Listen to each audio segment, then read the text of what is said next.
All right. We're gonna try something new here. I've had a podcast for a couple of years, 3 years maybe running, a little more, called Somewhere on the Plains of Texas with Scott Hulme. And that's me. I'm Scott Hulme, for those of you that don't know me or don't know, anything about me. I live in Vernon, Texas, where we train cutting horses, and we have a cattle ranch with both registered cattle and with commercial cattle. And there was quite a few people that pushed me. I didn't even know what a podcast was 3.5 years ago. And there was quite a few people that pushed me to do that. One guy that I met, anyways, a few years ago, named TJ Alds, he was one of the ones that suggested it. And got to be a good friend, a good, nice, West Texas young man, and quite a few other people. Anyways, the podcast has had great success, and so, to be right honest with you, the podcast deal has been really sporadic lately. Some days I'll get I'll do several of them in a week or two, and then I'm not doing it for a month or two. And I kind of got tired of hearing myself talk. So I decided I wanted to start having guests on my podcast. And one of the reasons being is a lot of the people that I'm going to target might seem like everyday people to you or all of you, but to me, they're extraordinary people. Meaning ordinary people that do the extra, hence the term extraordinary. So I've got actually a list of people that I've wanted to do a podcast with, and I couldn't think of anybody better than to do my first podcast interviewing somebody with my son, Ethan. So he was born in 2004 on June the 2nd. Made me a dad, brought me joy I never could have imagined.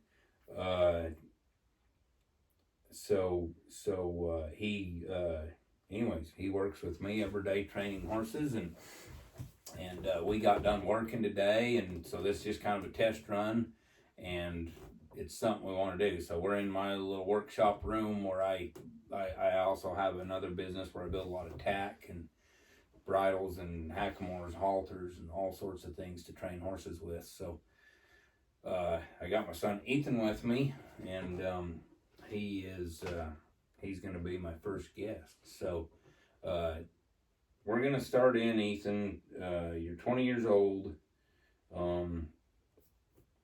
You've basically been a cowboy your whole life.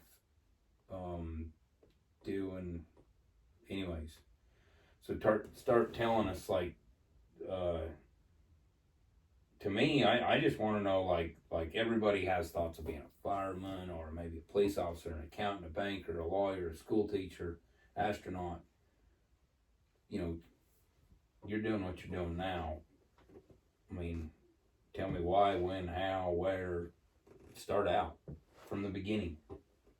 Well, I guess basically what I'm gonna tell you is I've never known anything else. I mean, I remember being 3 years old. We'd be up in the mountains, and I'd be riding right alongside you. We'd be pushing cows and moving everything around, and I've had a lot of thoughts of doing other things, and none of them stuck around for more than a day or two. Everything always ended up back at, well, we're riding horses every day, and that's all I know how to do, and so that's what ended up going on. Yeah. And just to clarify for those people that wonder where the mountains are, so I'm from Idaho. I was born and raised in Montpelier, Idaho, and that's where Ethan was born, there in southeast Idaho, and I remember, I think it was 2006. 05, you went with me a tiny bit when Mom was with me, but in 06, I don't know how many mother cows I shipped, pairs I sorted, fall works when I used to day work and help neighbors and whatnot a lot. And Ethan was right there in the saddle with me. I just carried him right there because I couldn't leave him home. And then the next year, I remember I had to go to Elk Valley, big fall roundup gathering, up there. and I took you with me. And I remember I'd bought this old sheep horse off of Bob Wells for $200, and they said she was kind of a dink, and I rode her 4 or 5 times at home there, and you were 3 years old, and that was the first time you remember you riding by yourself with me at 3 years old, gathering cows. We went clearing the Rock Creek, and I don't know if you remember that or not. I don't remember where we were at. No, I just remember going out there. Yeah. So that's when he refers to the mountains. I mean, it was the most, picturesque, beautiful, high mountain country to run cattle in ever. And I know you've started a lot of colts. I couldn't tell you how many. Being a horse trainer's son, it's just kind of the only way we can make it really work is with the help of our kids and wives and families. So tell me,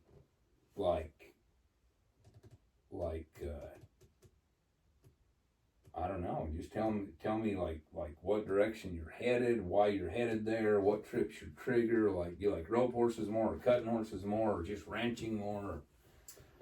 Well, I guess what I'm going to say with the direction that I'm plan on to be headed is, I basically just want to be a good horseman. Whatever event that is, whether you used to go show a cutting horse or a cow horse or a rope horse, I want to be able to do any of it. If I want to do any of that game, I want to be able to do it to the best of my ability. I've been obviously roping all my life, and here lately I've been training some rope horses, and that's been great, and I feel like I've been fairly successful at it. But I just like a good horse. I want to get to the point where if I want to ride nothing but the horses that I raise, then that's what I do. That's why I've been trying to buy some colts and well-bred horses, for that matter, and train them. And that's what I know. I know every step of the way. I mean, that way, all these horses that I'm riding, I say I started them, I took them all, and so when I get the finished product, I can say nobody's really done that horse but me, whether it's good or bad. And I remember I bought a horse from Grandpa when she was a 2-year-old, which this probably would have been 2018.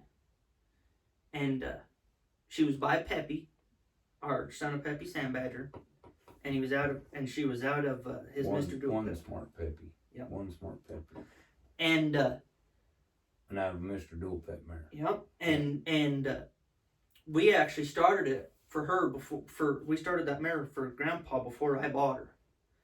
And we had that mare's dad, and you rode that mare's mother, and I started her, and I ended up buying her, and I set a goal right then and there that one day I want to be able to ride a horse that I can look at its papers and say that I rode and trained every horse on there. Stud horses, mares, all the way back to 4 generations that it goes. And that's going to be a long work in progress, but I figured if I started now, I could probably get there. So I mean today though, everything's specialized. Like everybody, they have their colt starters, they have their, aged event guys. I'm talking about maybe the cutting in the cow horse world.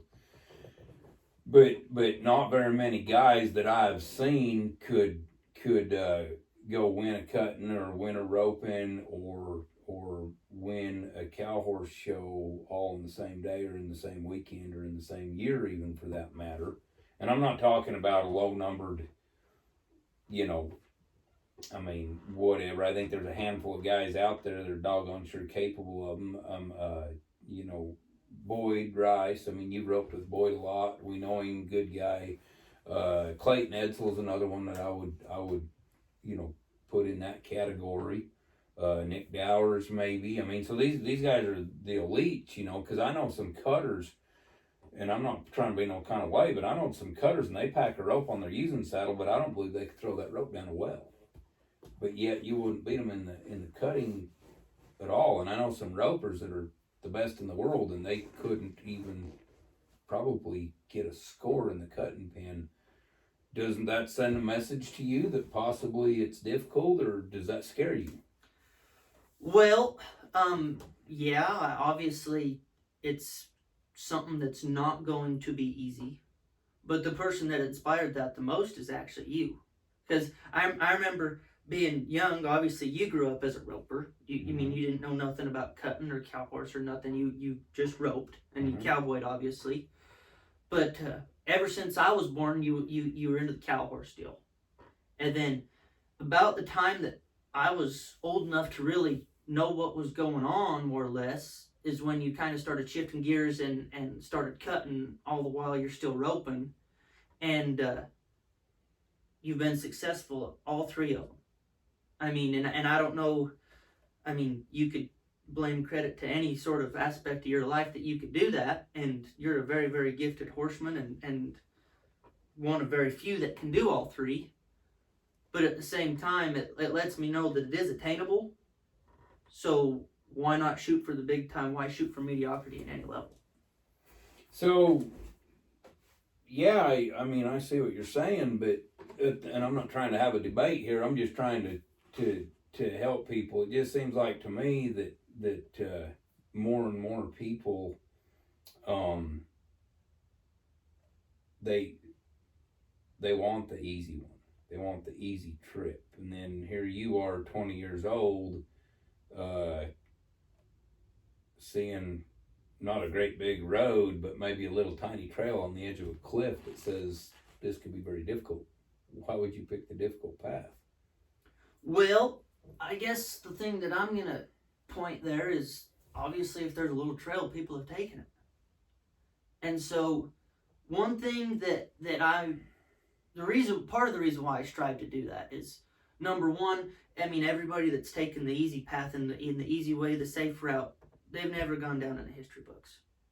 I mean, you never have. I mean, you see a Don Banuelos, and obviously he's a freaking animal in the cutting horse pen. Mm-hmm. Great roper, too. Steps into the roping pen, and he can do just as good as a lot of them guys. And yet, at the world's greatest the last several years, I mean, he's proven that he can do it.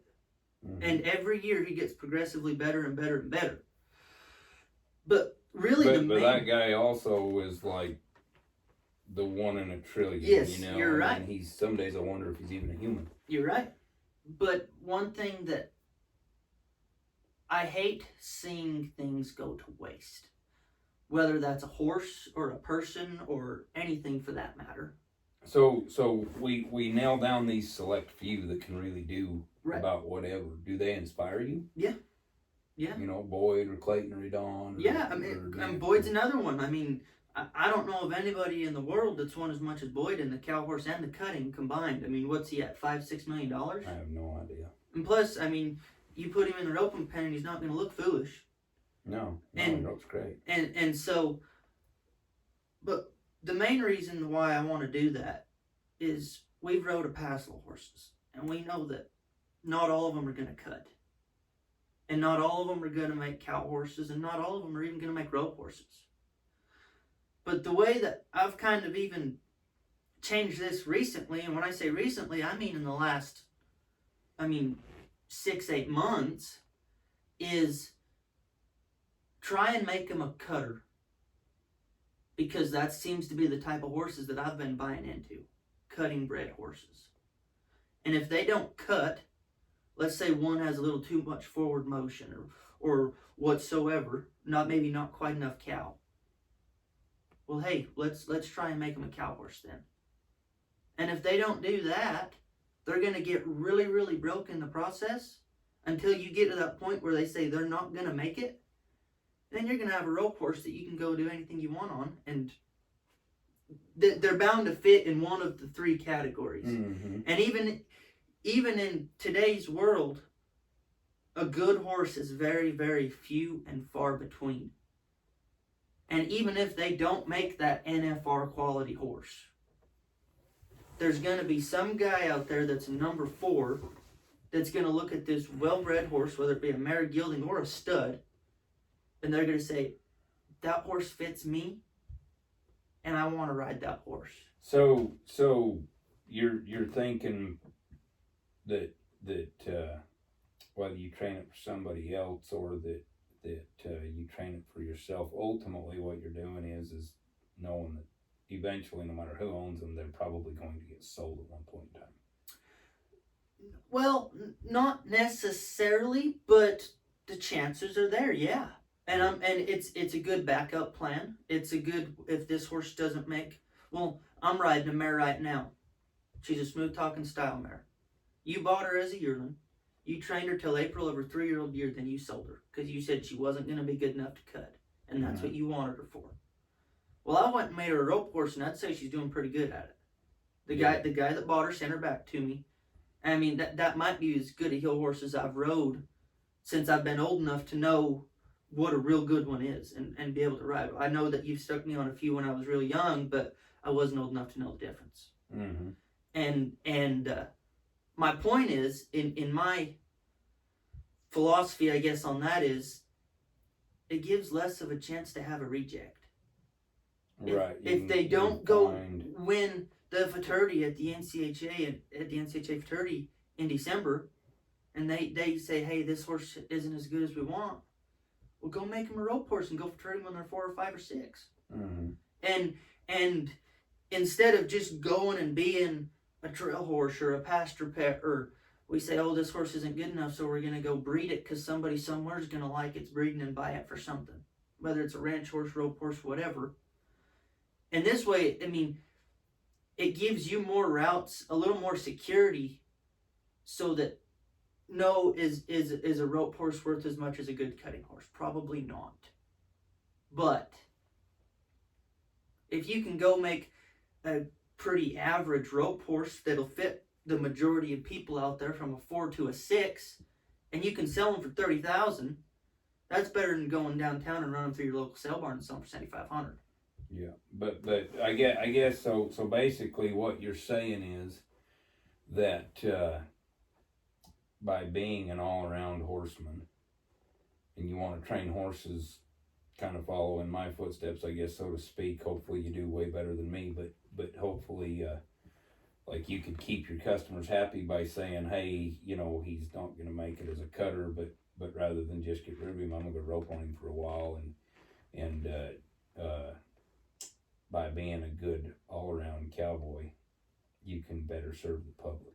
Right. Yeah. Right. So with that being said, I mean, cowboy. So here's a term that I may have even done a podcast or two on it in the past, but I'd like to know. This is going to be one of my questions I probably ask a lot of people, because most of the people that I deal with are going to be in the Western lifestyle. So, what's your definition of a cowboy? Because I've even seen that, you know, put on social media, and people say a cowboy opens up doors and pulls out chairs and says, yes sir, yes ma'am, and you know, is kind and lets you in traffic and all this stuff. And to me, you're describing a gentleman there. You know, what's your definition of a cowboy? In my opinion, a cowboy probably is all of those things that you just described. But in my opinion, when I say, now that is a good cowboy, he's one of those guys that you could put him on a $500 horse that they bought out of the loose somewhere and probably make him a horse that somebody somewhere will suit. So that it'll suit somebody. But where I'm going to go is a good cowboy is someone that can adapt to all different varieties. Do I expect anybody to go step into Will Rogers Coliseum and mark a 224 on a Friday night? No, I don't. Not at all. That takes a lot of years and a lot of practice. But at the same time, I think a cowboy's a guy that you stick him on a cutting horse and you're dang right he's going to be able to ride one. You stick him on a cow horse and you're dang right he's not going to go step in that show pen and look foolish. Or you stick a rope in his hand and he can actually catch something he throws it at. And I'm not trying to discredit, because I know there is a lot of good hands out there that can't rope. And I know that there's a lot of good ropers out there that can't cut.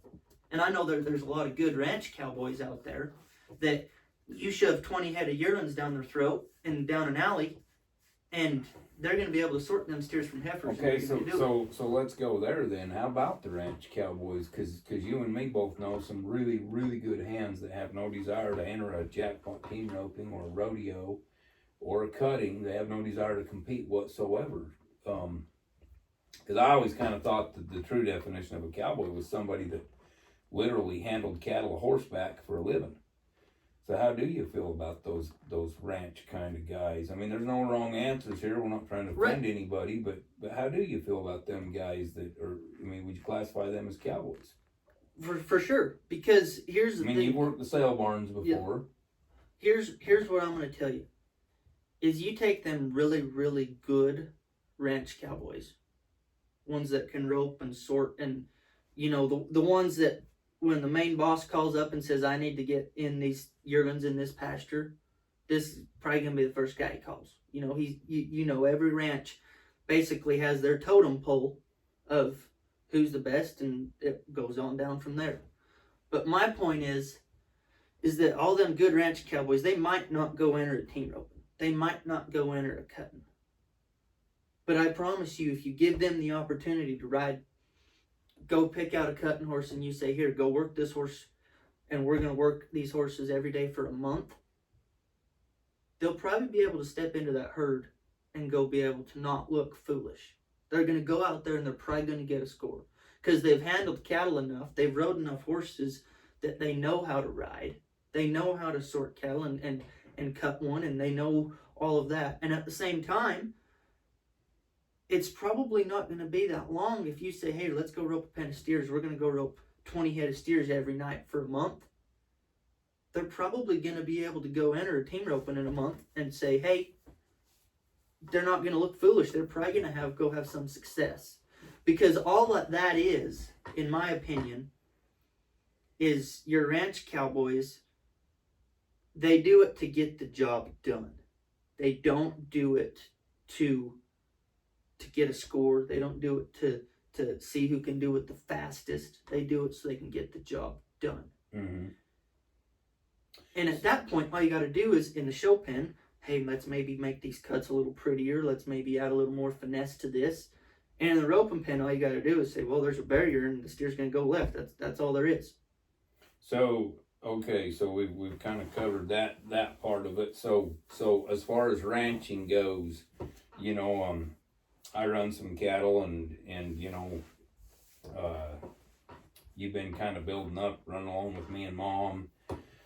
I mean, is that a torch you'd like to carry one day when we pass it, or is that just something you're doing to sell a few calves and make a little money and get basically kind of how I pay you for that is I've always got you to help me and you get to run your cattle for free? Is that ranching deal like I'm talking about real ranching here? Right. I'm not talking about do you want to own 10 acres and have 3 longhorn steers and a dually pickup and a border collie and a wore out cutting horse. Do you want a ranch, a real working ranch? Is that something you want to be a part of, or do you just want to stick to the performance horse side of it? It's definitely something that I want to get to one day. Now, does that mean that am I going to go quit training horses and go work on a ranch somewhere, or just do that deal so that I can do that? Absolutely not. Because basically what I want that to happen is after I've done this for X amount of time, and that could be in 5 years or 10 years or 30, I kind of want that to be the retirement aspect of things. Is once I get to that point, I want to be able to, hey, I'm not going to ride outside horses anymore. I'm not going to ride horses for other people. I want to be able to ride my own and still tend to cows and still do all that, and basically still doing what I'm doing now. Mm-hmm. But now my paycheck doesn't come from riding outside horses. It comes from a calf crop every year. I see. So, okay, so now that we're talking about business, I mean, okay, let's go back. You mentioned something about buying a loose horse for $500 or whatever. Let's talk about some horse trading or some like, how did you get started? Because I know you do buy and sell some horses. I mean, just the other night you run up to Oklahoma to do a little Saturday night sale. You were at Cleveland, Texas the week before. You've gone to Bowie. Obviously Billings, you kind of grew up there. I mean, you were 3 weeks old when you went to your first horse sale in Billings, and Mom and I went to Billings every month for 15 years, basically. First horse trade sale horse all that, how'd that, I mean, tell me about that. Well, so the very, very first deal that I ever remember was, I believe I probably have been about in second grade. We were in Billings, Montana. We were sitting there in the loose horse one Sunday morning. And I remember a yearling Molly mule went through there. And I bought it for $15. You bought a yearling mule for $15. And I remember you was mad because that was back when $15 was still a lot of money to us. And you were not very happy. And I'm not a mule guy either. No. And you said, what on earth are you going to do with that thing? And obviously it was done. I mean, I showed him my buyer's number. I remember I went up to the sale office there in Billings, and I knew our address. How, I don't know. But I knew our address, and I got my own bidder's number. And I think the girls there in the office, they thought it was just cute and funny. But, I mean, I went in there thinking I was meaning business. I had intentions of buying something. I didn't have one just say I had it. Where'd you get the $15? I didn't have it. You did. I did not pay for that horse, or mule, rather. And you said, what are you going to do? And this is on Sunday morning. And I said, I'm going to sell it to Sean Peterson. You've known Sean a long time. Mm-hmm. And Sean's a good mule guy. Very good mule guy. And I remember we got home that afternoon or evening, whenever it was. And I called Sean up. And I told him I had a mule. And he said, how much you want for it? And I said, $500. And he said, great, I'll take it. And I remember in that process, we took that mule home and we halter broke it. And I'm sure there's a picture of me somewhere. I remember I sat on it bareback. Yeah. And how I got the idea to make money and do all that deal on that mule, I have no idea. That's the only mule I've ever owned in my whole life. Do you think part of that was just circumstantial from the environment? Like you'd seen me and Mom buy and sell a lot of horses because, I mean, there was a time there where, you know, we would take 8 or 9 horses to Billings every month, and then we would sell them all, and we would buy hopefully 8 or 9 more, bring them home, and we didn't do the 30-day deal, but we put 90 or 100 days or maybe 6 months on them. Do you think that rubbed off a little, or was it just you saw somebody at the sale that inspired you, or? Honestly, I cannot tell you, because I don't think being in second grade, I understood I didn't know what you paid for all these horses. I didn't know what you sold all these. I didn't know if you made money or not. I mean, I'm sure that there had to be some idea and reason, because, I mean, that's just how it started. And I don't know why, but when that Molly came in, and I would promise you I was probably the only one that bid on her at $15. And I don't know why, but I just had the idea I was going to sell her to Sean. And then Sean went down and he sold her for a pile of money down the road. I think he sold her for $50,000 at Jake Clark's mule sale.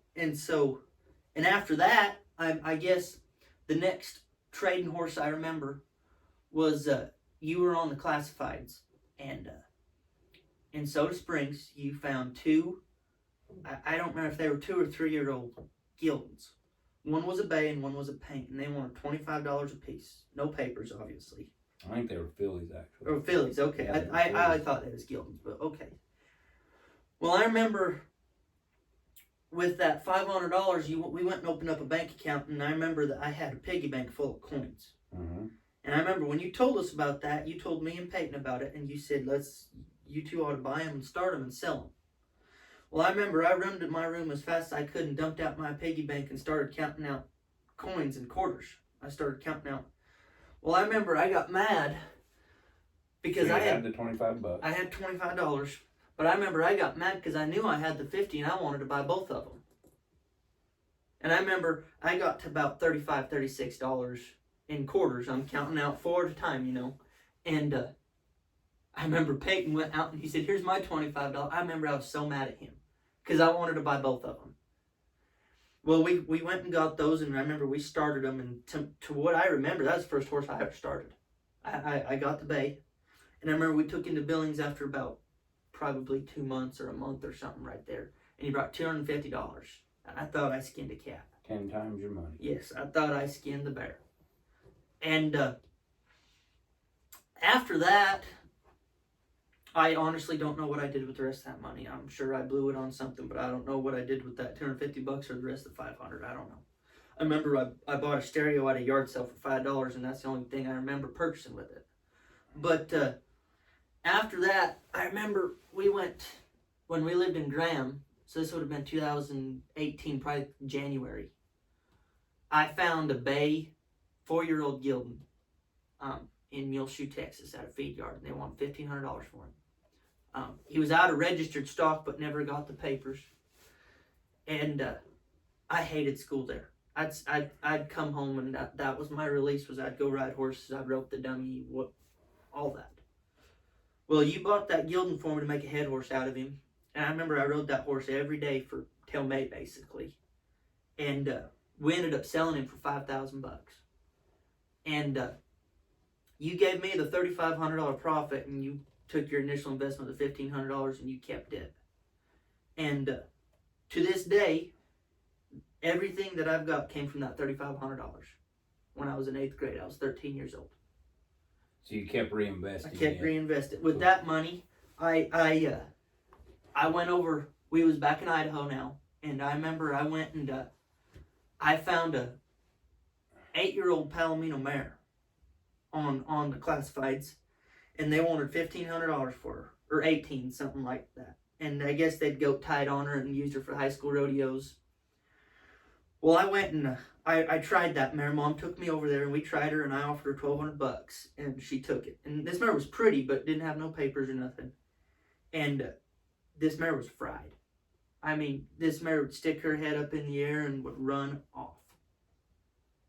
Well, I took this mare home, and I rode her every day for 3 weeks. And I put a snaffle bit and a set of draw reins on her. And I'm not even kidding you, I never loped a circle on her. I walked her. I bent her, I made her draw and give her head and bridle up. After about 3 weeks, that mare'd lope around, and she fixed. I mean, and I'm not saying it was that great or nothing, but it seriously just take her slowing down. And I remember we sold her for $4,000 or something like that. So you cleared another $2,200. Yes. And then after that, or no, you'd have cleared 28 if you'd give 1,200. I give 12 for her. We sold her for 4. And the people that bought her, their kid or daughter or granddaughter or whatever it was, 13-year-old girl, took her home, and they loved her. She was great. Probably after that, the next horse that I had, the next 2 trading horses I had, because that would have been the summer between my 8th grade and freshman year. And that summer, I guess it'd been after that, probably been about fall time, about September. I was sitting in my history class, and my history teacher, he was a rancher and cowboy, and he just taught school during the day. But he came to me and he said, "Hey, Ethan, are y'all needing any more horses? I got a couple horses to sell." Well, I thought I was rich. I mean, because by then, with the money I had and all that, I probably had a little over $5,000. I thought I had no bills. I mean, my only expenses was paying entry fees, going to ropings. And I said, "Well, what do you got?" And he had an Appy 3-year-old gelding and a gray 3-year-old mare. Mm-hmm. And this was before class started, and everybody was kind of trickling in. And they weren't started. They were barely halter broke. And I said, "Well, what do you want for them?" And he said, "Oh, I don't know, 500." And I said, "A piece or for the pair?" And he said, "For the pair." So I said, "I'll bring you a check tomorrow." And the next day, and that was my last class of the day, and I remember the next day I was sitting there writing my history teacher a check for $500 for 2 horses, and you wouldn't believe the amount of crazy looks I got from all the other kids. And we went and got those 2 horses, and the gelding was easy. Well, the mare was too, but I just never got to her till a little later. We kept her a little longer, but that gelding was easy. We took him home, and I started him, and I rode him probably 10 times or so. And got him riding around all right. And I think you're 14 years old? Yeah, 14. We halter broke him and started him, and like I say, I rode him probably 10 times. And I think that I sold him for $2,000 off a $250 horse. And then the mare did the same thing with this just a month or 2 later, just never got to her and whatnot, riding other horses in school and whatnot. and I sold her for $2,500. Mm-hmm. And after that, I think the next horse, and I think this will probably be the last one because after that I don't remember the exact order. But I remember we went to a cutting in Spanish Fork, Utah, and I found a 12-year-old Palomino gelding that was just over the hill, and I don't remember even the name of the town. It was Mount Pleasant. Mount Pleasant, yeah, just you turn right before you get your price. And you were busy at the cutting, and we talked Kip Denton into taking me down there to get that gelding. And he actually knew the folks that had him, and they were sheep herders. That's all they had. They had a bunch of sheep. And we went over there, and I remember I paid Kip $100 to get that horse, to take me over there. And we brought him back, and I saddled him there in the parking lot and got on him. And I remember Scott Amos looked at me, and he said, "What in the world is that?" And I said, "Oh, he's just a Palomino gelding." I said, "Give me 2 weeks." I said, "I'll be healing steers on him." Yeah. And this horse, he rode horrible. He wasn't a very good horse. I still think he was a great gelding, but I think he had a little halfling or something in there. He was 14-1, and real stout. Mm-hmm. But I remember 2 weeks later, just before 2 weeks, that was on Saturday. I remember 2 weeks would have been the 2 weeks, Saturdays later, obviously, but that Friday before, we sent Scott a video of me healing steers on that horse. Yeah. I mean, because I took him home and I just throttled him. But and I remember I took him to Billings in April. I think I still got that video on my phone somewhere. And I took him to Billings in April, and I think he bring 3,800. Mm-hmm. And with that, I bought a sorrel mare, a 5-year-old. Oh yeah, the Cassius. No, that's wrong. Because we bought that mare the year before. We sold that mare that April sale too. The Cassius McLean mare, yeah. And then we sold that gelding, and then I bought Roger, the bayhead horse that I had for that's right. forever. Yeah. So that Cassius McLean mare was a nice mare. I wish I had her back. Yeah. But you made some money on her. Yeah. I think. I'm trying to think. I think that we paid. Because I remember we was at a family reunion, me and Peyton Porter was, and y'all went up there in August in Billings, and y'all bought her for $5,600 or something like that. And I think I sold her for $82. I mean, so not a whole bunch. I mean, 8 months later, but dang sure didn't lose nothing. Yeah, didn't lose nothing. Yeah. So, with that being said, I mean, there's a lot of people that think that if you buy a horse and resell it later for a profit, that you're a bad horse trader or whatever. But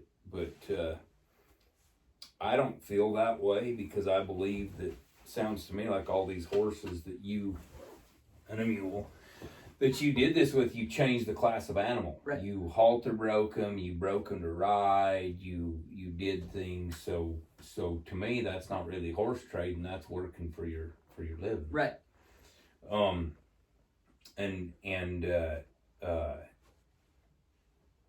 It seems to me like here you are, 20 years old. You bought your first brand new pickup at 18 or 19. It was.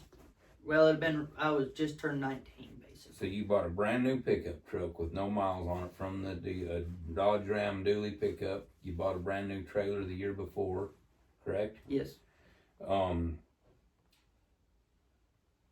so, I mean, a little bit of hustle and being able to do some math and well, and keep in mind that, I mean, I've only been legitimately taking outside horse. When I say that, I mean actually getting paid to ride other people's horses. I barely started doing that after I turned 19. Right. Right. So I mean, it wasn't like I was taking outside horses at 12. Right. I mean that's been a pretty fresh deal. So I'm gonna go back. I just had a story that just come up in my head, and I want to go back to your school days a little bit, because here you negotiated a deal with your school teacher, or not really negotiated. He named his price. You wrote him a check. It kind of blew most of the other kids away that you actually had a checking account at the age of 14, and you were able to do math and balance a checkbook and stack up dollars and whatnot.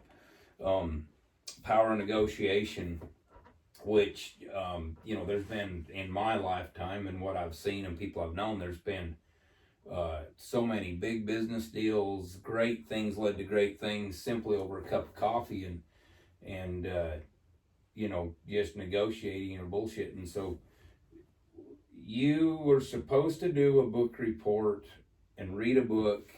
You didn't want to. You remember that story? Yeah.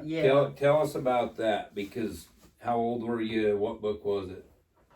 So I like this story anyways. It just I'm trying to think. I don't know if I remember the book report that it was on. I think it was. I'm trying to think. Was it Catcher in the Rye? No, it was something. To Kill a Mockingbird? Yeah, I thought it was Catcher in the Rye. You said. It could have been. I'm trying to think, because I'll be straight up. I completely forgot about this story. I completely forgot about all that until, you brought it up to me 6 months ago, and I was like, oh crap, I forgot about that. But so what the deal was is my English teacher, and this was freshman year, so I'd have been 14, spring before I turned 15, and he came out with this book report. And this guy, he was big on Shakespeare and To Kill a Mockingbird and all that stuff. And I actually think the book report that what it was on The Scarlet Letter. I actually think that was the book that we were supposed to report on. Okay. And I had no interest in that. I enjoy reading, but I don't enjoy reading about things that I'm not interested in. When I say I enjoy reading books, I enjoy reading books about cowboys and Indians and that sort of thing, And so he came. So you just didn't want to read a book that you didn't have no interest in? Didn't want to, because I knew I wouldn't. I'll be honest. I knew I wouldn't read it, and I didn't want to fail the class or get a bad grade or nothing, because I've always been a straight A student. I've always done good. I've always done that part. But what he did was he assigned a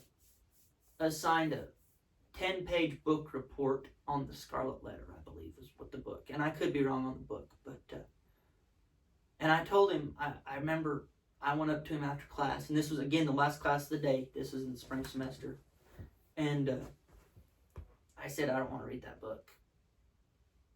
And he said, well, that's my requirements, you have no options. Well, actually at the time I was reading the book Cassidy. And I just started by Lee Nelson. Yes, about Butch Cassidy. I just seriously, when I tell you I was 10 pages into it, I was 10 pages. I just started reading. And I said, well, I'll make you a deal. I said, let me read this book, and I said, and I'll give you a 20-page report on it instead of 10. So I said, by you making an exception of not doing me not doing the correct book that you're assigning, but I'll give you double the work. And he said, all right. He said, I'll do that. Well, I remember, and this was over, I think he gave us about a month to do it. And I remember he told me at the end of it, I read the book, I loved it, it's one of my favorite books ever. And I gave him I think the end result was my essay, or whatever you want to call that, was 21 or 22 pages by the time I had everything wrapped up and whatnot. Basically summarizing the book, telling your favorite parts, all that. And after that, he told me that he read the book basically to know that I wasn't full of it, if it wasn't full of gibberish and just making it up. And he said not only was that one of the better books he'd ever read. And when I tell you this guy wasn't a cowboy, he had Batman and Superman posters all up in the classroom. That type of person. I'm not saying there's anything wrong with that, but definitely not a cowboy. And he said not only was that one of the best books I ever read, he said that was one of the most well-written book reports and accurate and best reports he said I've ever had. And I was the only person in the class he gave 100% to. So, do you think that maybe by doing some of your own horse deals and growing up, hitting the sale barns and cowboying with me and being around that, do you think that had to have given you I guess what I'm saying is, you know, a lot of kids wouldn't even dare question their teacher or try to make a deal with him. But you had obviously learned to negotiate with people. I mean, in the second grade, you called my friend Sean, who you knew was into mules, and you knew that Sean had a feeling Sean would buy this mule. You know, little 8-year-old kid, 7-8-year-old kid buys a mule, and then you call a 40-year-old guy and say, hey, I want to sell you this mule. I mean, the power of negotiation, I guess, is what I'm saying. Do you think that more people should try to use that? Well, here's my philosophy on it. I mean, because you obviously negotiated yourself into, from what I mean, and I like this type of deal, because here I am. I mean, you're my son, and you've always lived with me and Mom, and, you know, grew up in our family, and we work together every day. But I also, there's a lot of stuff I feel like I don't know about my kids, because everything we do revolves around horses. I mean, you're sitting here with a pen and a red book in your pocket, but you always got a syringe in there, which means you obviously doctored something or did something today. But negotiating is what I'm getting at. I mean, did the other kids think you were crazy or ballsy for? Well, I don't. This is what I think. Well, in my mind, what I thought was the worst he's going to say is no. Because even if I do this report, it's not costing him anything. It's not cutting his paycheck down. You know, I mean, it's not. Is that what you thought at the time? Yes, yes. Yeah. I mean, it's not like he's asking $50,000 for a horse, and you go up to somebody and you say, "I got $5,000. Will you take it?" I mean, at that point, that's insulting. You know, I mean, don't even waste my time. But what I thought was worst she's gonna say is no, and I guess if not, I guess I'm gonna have to read this dumb book. Whether it's a dumb book or not, I don't know. I never read it. But you just didn't think that it was gonna be something you was into. No, I mean it was supposed to be based 1600s or whenever it is, and they shunned this girl because she did adultery or something like that. Is what the gist I got from the summary or something like that. Right. Like I said, I couldn't tell you, but not what I was interested in. I mean, it. Don't get me wrong, but at the time, all I was concerned of was about 250 years later when they started selling cattle to Kansas from Texas.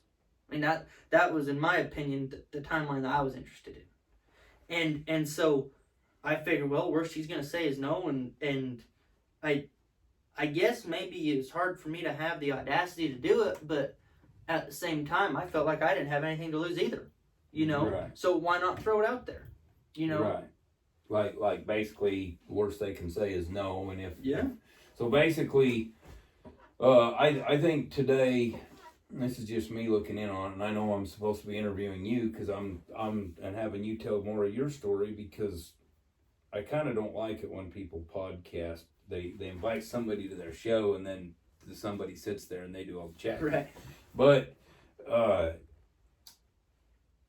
I think that today, a lot of people, if they get told no, they get way too offended and they get their feelings way too hurt.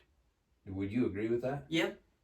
I mean, if he says no, he says no. But at the same time, it's like, okay, like you bring up the Batman and Star Wars. I've never seen Star Wars or any of those shows because I'm not into that. I haven't either. I don't want to watch it. I mean, you know me. My favorite John Wayne movie is Chisholm.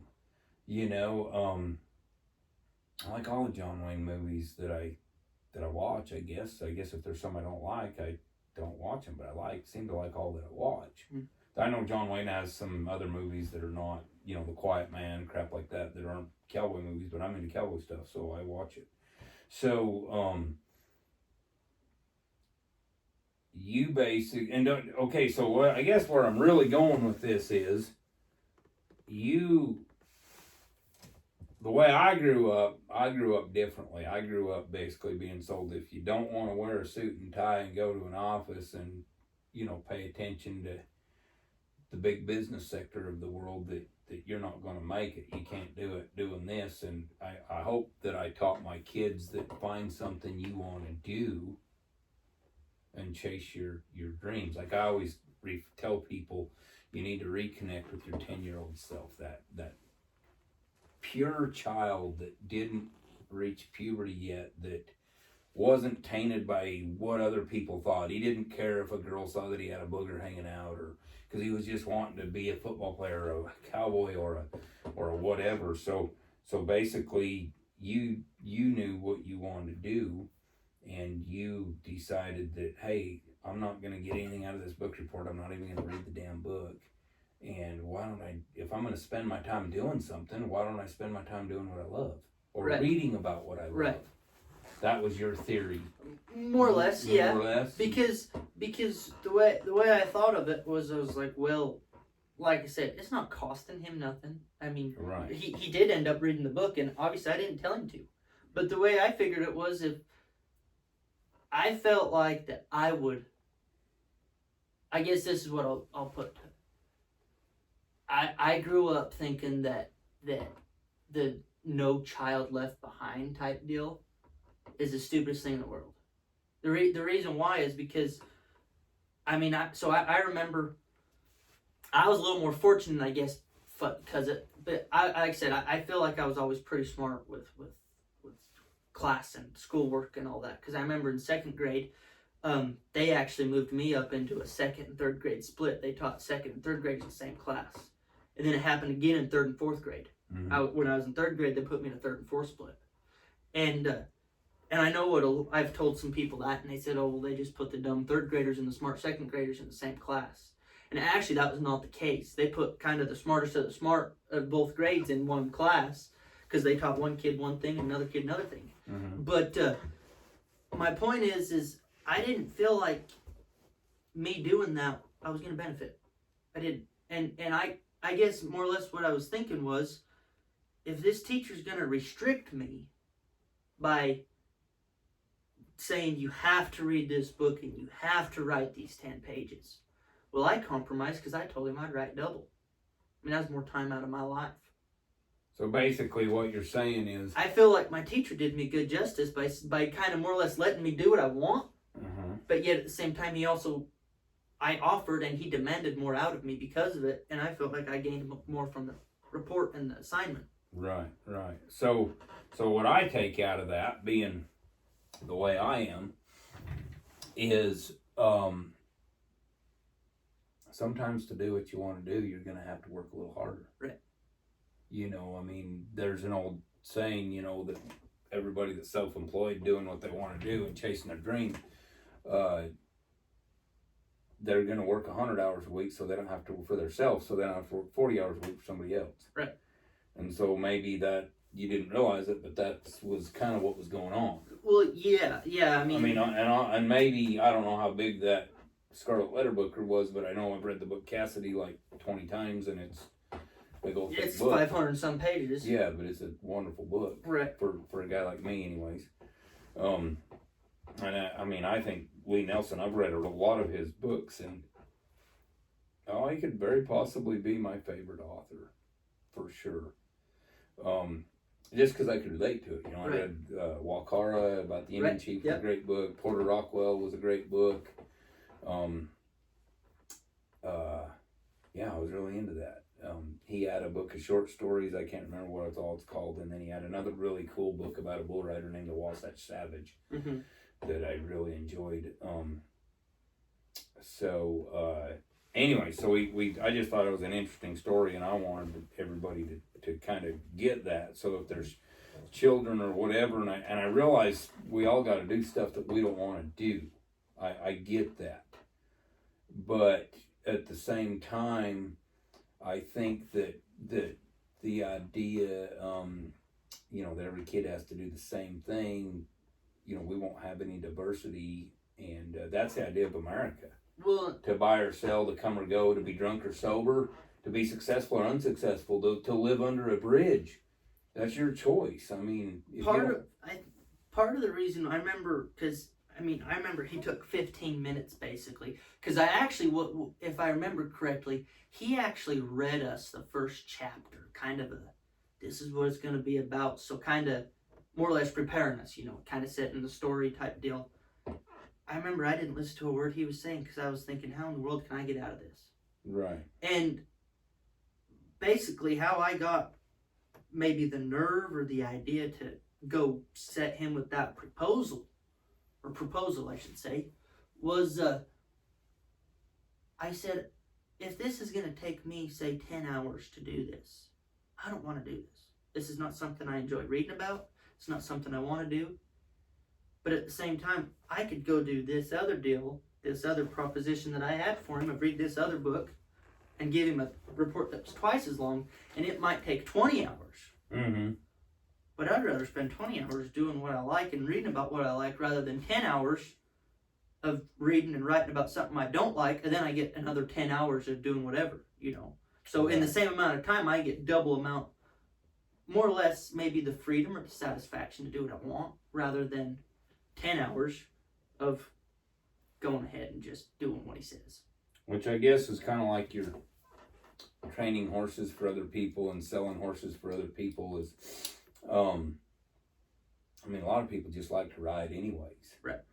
But as long as you're going to ride anyways, doesn't it make sense to be training something for somebody else that maybe they don't have the time to do it or the knowledge, or maybe building a horse that you can resell because you like doing it anyways. Right.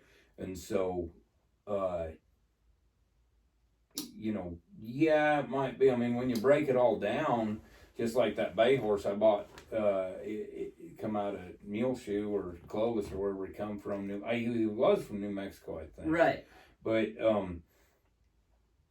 yeah, you profited $3,500 on it. But how? I mean, I'd hate to guess how many hours you actually rode that thing.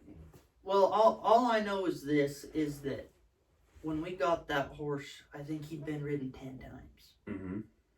And when we sold that horse, we weren't roping out of the box on him, and this was 4 months later. Mm-hmm. But we were tracking the lead stair around, we were roping stuff, turning back on him. I mean, and I know he got used a lot. yes, and I guess maybe that's whatever, because that was an exceptional horse to be able to do that in such a short amount of time. Mm-hmm.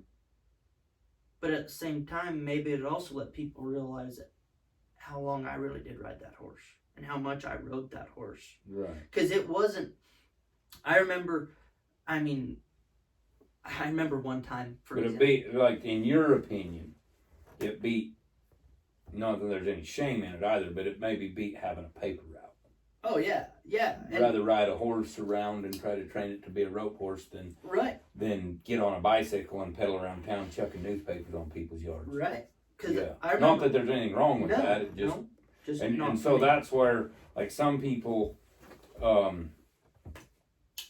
you know, I think that some people need to realize that the life that they want is usually just on the other side of what they are not willing to do, whether it's fear or laziness or whatever. Probably the second one more than anything, probably laziness, because that's one thing that you and me both despise as lazy people. Right. Just because we kind of get one shot, you know, like the old saying goes, most men get 2 lives. The second one begins when they realize they only have one. But anyways, yeah, so doing what you love might take a little more work, but the juice would be worth the squeeze, more or less. Yes. Okay, so now we're gonna fast forward out of school. So you started doing homeschool, I know, shortly after that. Right. You took your final exam for high school in the parking lot of Billings Livestock in Billings, Montana. You got a high school diploma. A couple years later or whatever, you get a full ride rodeo scholarship to Vernon, Texas. All expenses paid. You can live right here at home, and you can go rodeo with the college and take classes and educate yourself for free. Okay? Pretty good opportunity for most people. Most people have to try to work a second job or work their way through it. You could ride horses at home and make some money and go to college for free because of your skills with the rope, which I've always said your chances of getting into college on a rodeo scholarship are much greater than your chances of getting into college on a basketball or football scholarship are. So, tell me about college. How's it going? I started, it had been August of 2024. Okay. I started. And it's 2025 It's now. 2025. And I went the full rodeo season. So last rodeo was actually here in Vernon. first week of November. Mm-hmm. And the next week I went and unenrolled. I was done. You quit college. I quit college. To be right honest with you, the only reason I waited that long was because it's really, really hard to find a new roping partner in the middle of the season. When we got a rodeo every week or every other weekend, it's really, really hard to find another rodeo partner. And the partner that I was roping with came to be a really, really good friend. He's from Nevada. And I did not want to put him through that of being basically hung out to dry. So you stuck it out for I stuck it out for him. And I didn't, and I guess I didn't tell him that I was going to be done until I was done, until after it was over, because I didn't want him thinking, oh, well, this is pointless. He's done anyways. You know, I kind of kept that on. And after I got done, he was the first person I told. I said, I'm going to be done. So, and at that point, that was when you decided I'm going all in and doing part of the family business like right. Dad does, but at the same time I kind of make you get your own clients right. and pay your own way, and I mean, I know you help me here and you don't have to buy hay or sawdust or cattle or nothing, because you get a you know, use the facility here, which again is kind of one of those, you know, perks of the, you know, being, I hate to say that and I hope that other people realize this too, not just you, but everybody. But I hate to say that everybody says, well, Ethan just gets to have, you know, several arenas there and a covered barn and stalls and all that land to ride on and stuff just for being born. Because in my opinion, I have worked, you know, you boys really hard. Right. Wasn't always fun. When we lived in Idaho, we endured very, very cold winters. Right. For sure. Here in Texas, we had beautiful summers up there, but here in Texas, we endure very, very hot summers. Mm-hmm. How many horses is the most you've worked in a day? I think the most horses that I've ever worked in a day was probably 25 or 26. 25 or 26. And when horses. I tell you that we started at 5:30 that morning, mm-hmm. and I remember I crawled off my last one, and what I always do is I always work client horses first, because they need to get their money's worth. I work client horses first, then I get to my own. Mm-hmm. And I remember I crawled off my last horse that night at 11:30. Pretty big day. Pretty big day. Yeah, pretty much a 19-hour yes. day. So, working the sale barn, did you enjoy that? I did. I truly did. I mean, it was long hours, but it did pay good, and it was fun because you were already on the back of a horse. And I mean, and there was a lot of times that you'd kind of just sorting cattle. Sorting cattle. I mean, I was never on pen back side. I was actually hired to. So the sale was in Hollis, Oklahoma. They were on every Saturday, and I was hired so that I could go over there Friday and Saturday both. And Friday, I basically unloaded semis and trucks in every shape and size imaginable, and basically prepared them to be sold, sexed them, sized them, everything. All horseback. All a horseback. Never once did I get off on foot. I never sorted a single cow on foot. And did that, and then on Saturday, I wasn't in charge of unloading anymore on Saturdays, but what I was in charge of, they had their loadout or their unloading guys more or less on foot, and they'd just pen them. Mm-hmm. And I'd push up the cattle first. So what we did was, if they showed up Friday morning, they were going to be the first ones sold on Saturday morning, and they sold as they showed up. What we'd do is once it showed up on Friday, we was already sized and sexed, so we'd basically just push them up and be prepared to go in the ring, and then we had to size and sex everything that was unloaded on Saturday, which was again about 50% of what the sale. And normal sale day, we'd get 2,700 right in that range a weekend. 25 to 2,700. You'd go 25 to 2,700 head of cattle in a weekend. Yes, and don't get me wrong, there was a few small weekends where we'd get 1,600, 1,700, mm-hmm. and I remember there was a few large weekends where we got 3,500, 3,600. I remember. So like on them large weekends, How big a days we talking? So that's where I'm gonna go with this. Is one weekend I think we got in 3,700 head, mostly yearlings. That Hollis, they're not a big cow market. They're mostly yearlings. Cow calf market, more like mother cow market. You mean? Yeah, not a big mother cow. Like I think the most mother cows we ever sold in one day was probably 150. So it's out of mostly just yearling cattle. Yes. Yeah. And so I remember I got a call from Ryan Bradley, owner of the sale barn up there, on a Thursday. It was about noon. And he said, Ethan, I've got 5 or 6 trucks coming in today. And he said, that's way too many yearlings for my guys to sort on foot. Because the rest of the week, except only Friday and Saturday, was only the days that they had guys there on horseback, on horses. Everything else was they just had a few guys there on foot. Mm-hmm. And he called me and he said, when's as soon as you can get up here?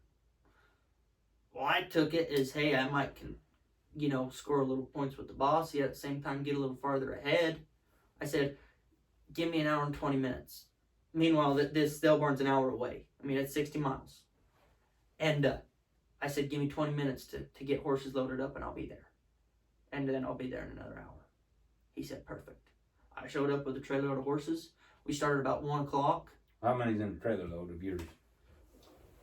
Depends on the trailer that I was I mean, you taking, didn't have a 2-horse trailer. No, I mean there'd be anywhere from 6 to 10. Okay. I remember one day I called Mom and I said, Mom, I'm out of horses. Bring me another trailer load. And she brought me 5 more. And I already had 7 up there. And you wore them all out. They were wore out. When I tell you that you got on them and they wouldn't hardly want to go any, they were tired. Even after a night's rest, even all that. I mean, you ride them horses for 3-4 hours up and down them alleys sorting cattle, they're gonna wear out quick. Yeah. And anyways, we got done that Thursday unloading all them trucks. I mean, they were spread out a little sporadically. They didn't all come unload at once, but we got done about 6-7 o'clock.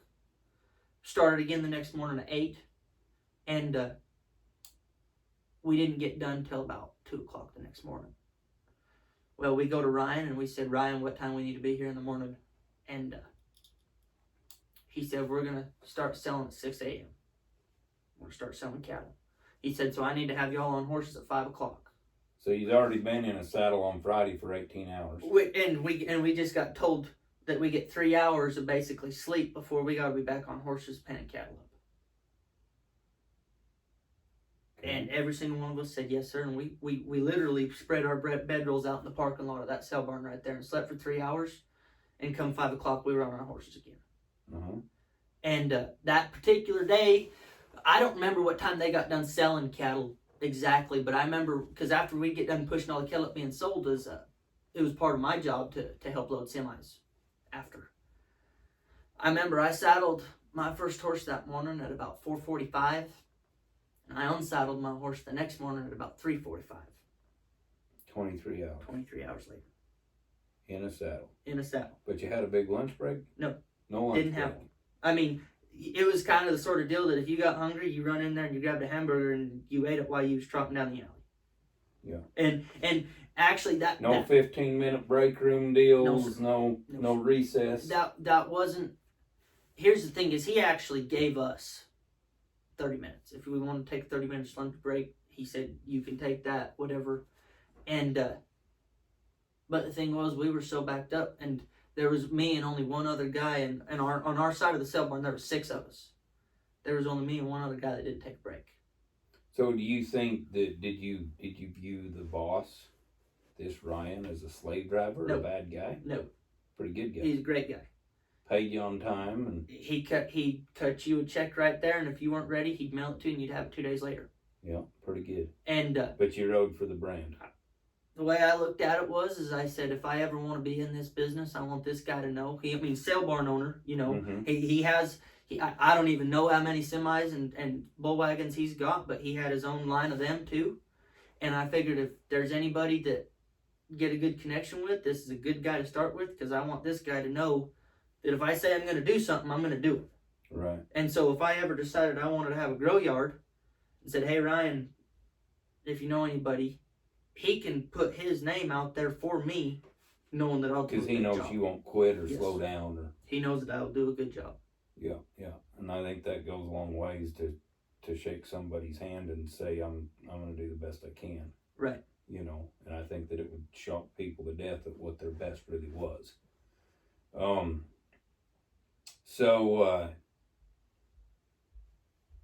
I mean, I don't even really know what everybody that watches, you know, thinks. Some people can't imagine that. Some people, you know, they think, man, because I mean, I don't know how much he paid you, but I don't think he paid you 10 grand a day, you know. I mean, no, absolutely not. I think on that particular weekend, and so I think, I don't remember the exact amount to the penny, but I think on that particular weekend for 3 days of work, and one day, I mean, it was 5 hours, so I mean, I wasn't a big day, but you dang sure made up for it in the next two. mm-hmm. Think I pulled a $1,300 check. Not too bad. No. I mean, for simple people like us, cowboy wages. It was worth it to me. Yeah, and built some good horses in the process. Well, yeah, that's the thing is I mean, I kind of thought I was scaring the cat by the tail, because I had some horses here at the time that they weren't colts. I mean, they didn't have 10 rides on them, but ready for a job. Yeah. You know, ready to go use. They had, you know, 3, 4, 5, 6 months on them, and good enough that you could dang sure be effective. Because that was one thing I never ever did do, is I never took a horse that I couldn't accomplish something. I didn't ever want to be a hindrance. Right. And I thought you think that's kind of a big deal. Like, I've always thought that when, like, if I hire somebody to help us gather and brand or do whatever, or somebody hired me to day work, I figured they were hiring me to do a job, and so maybe I shouldn't take a colt with 10 or 15 rides on it. I should take one that I could actually do something on, so Absolutely. that they felt good about writing me a check. They didn't feel like, well, this guy got to put some miles on the colt, but he was always in the way. Right. In my opinion, that is the number one way not to ever get asked back. Bring a horse that you can't do your job on. Yeah, and I feel the same way, you know, because I know, you know, there was a lot. I remember one time I was day working back up home in Idaho, and a guy said to me, he says, how come you never bring any colts? He said, you're supposed to be a horse trainer, and he says, how come you never bring any colts? He said, all you ride is good broke horses. This is a good chance to put some miles on some colts. And I said, well, these are all 3-year-olds. I don't know what you're calling colts, but but these are all 3-year-olds, and they were my futurity prospects.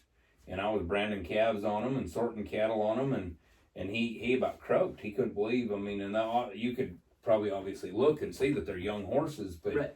Apparently he didn't pay that good of attention. But he said, them are really 3-year-olds? I said, yeah. He said, man, they ride better than that guy's 10-year-old.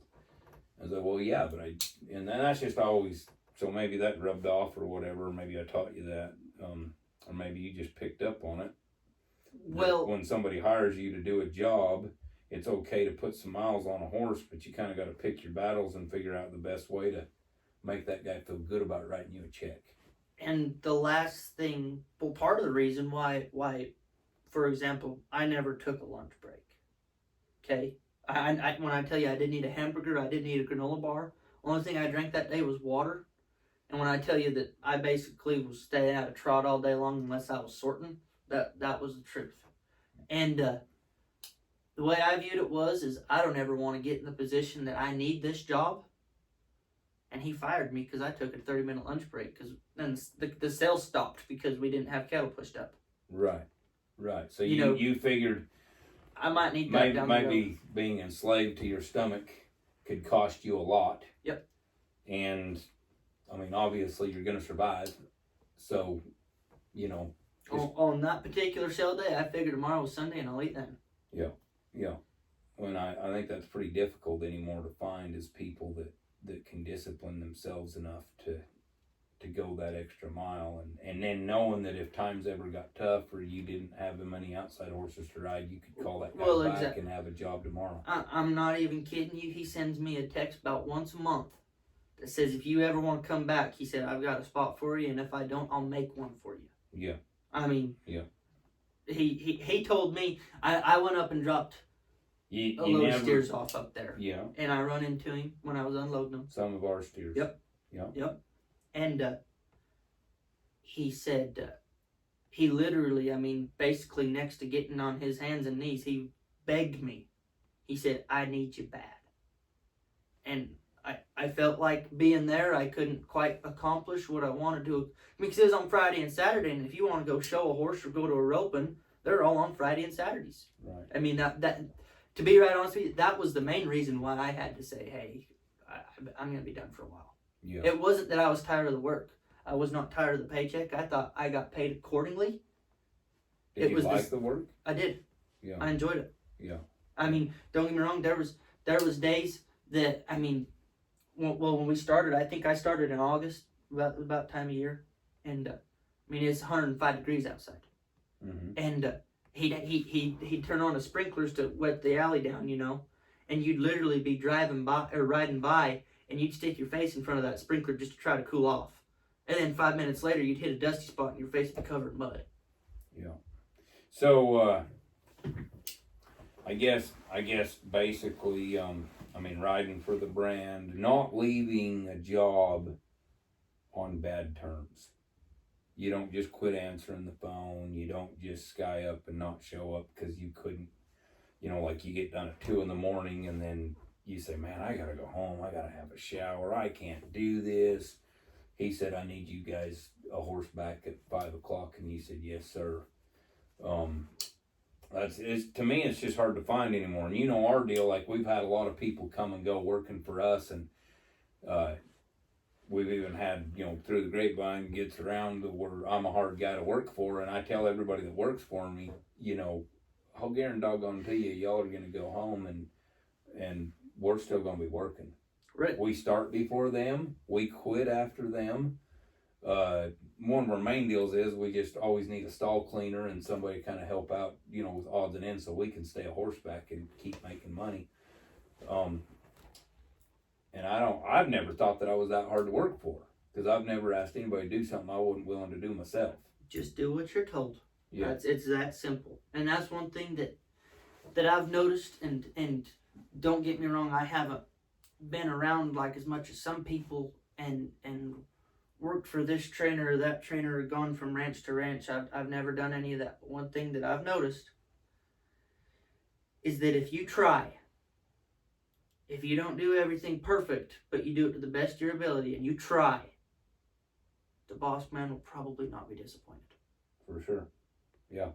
And that was the only thing that basically, and don't get me wrong, I mean, on that day, for example, that we started at 5 a.m. and didn't get done till 3:45 the next morning, I'll be honest with you, eating was the last thing that was on my mind.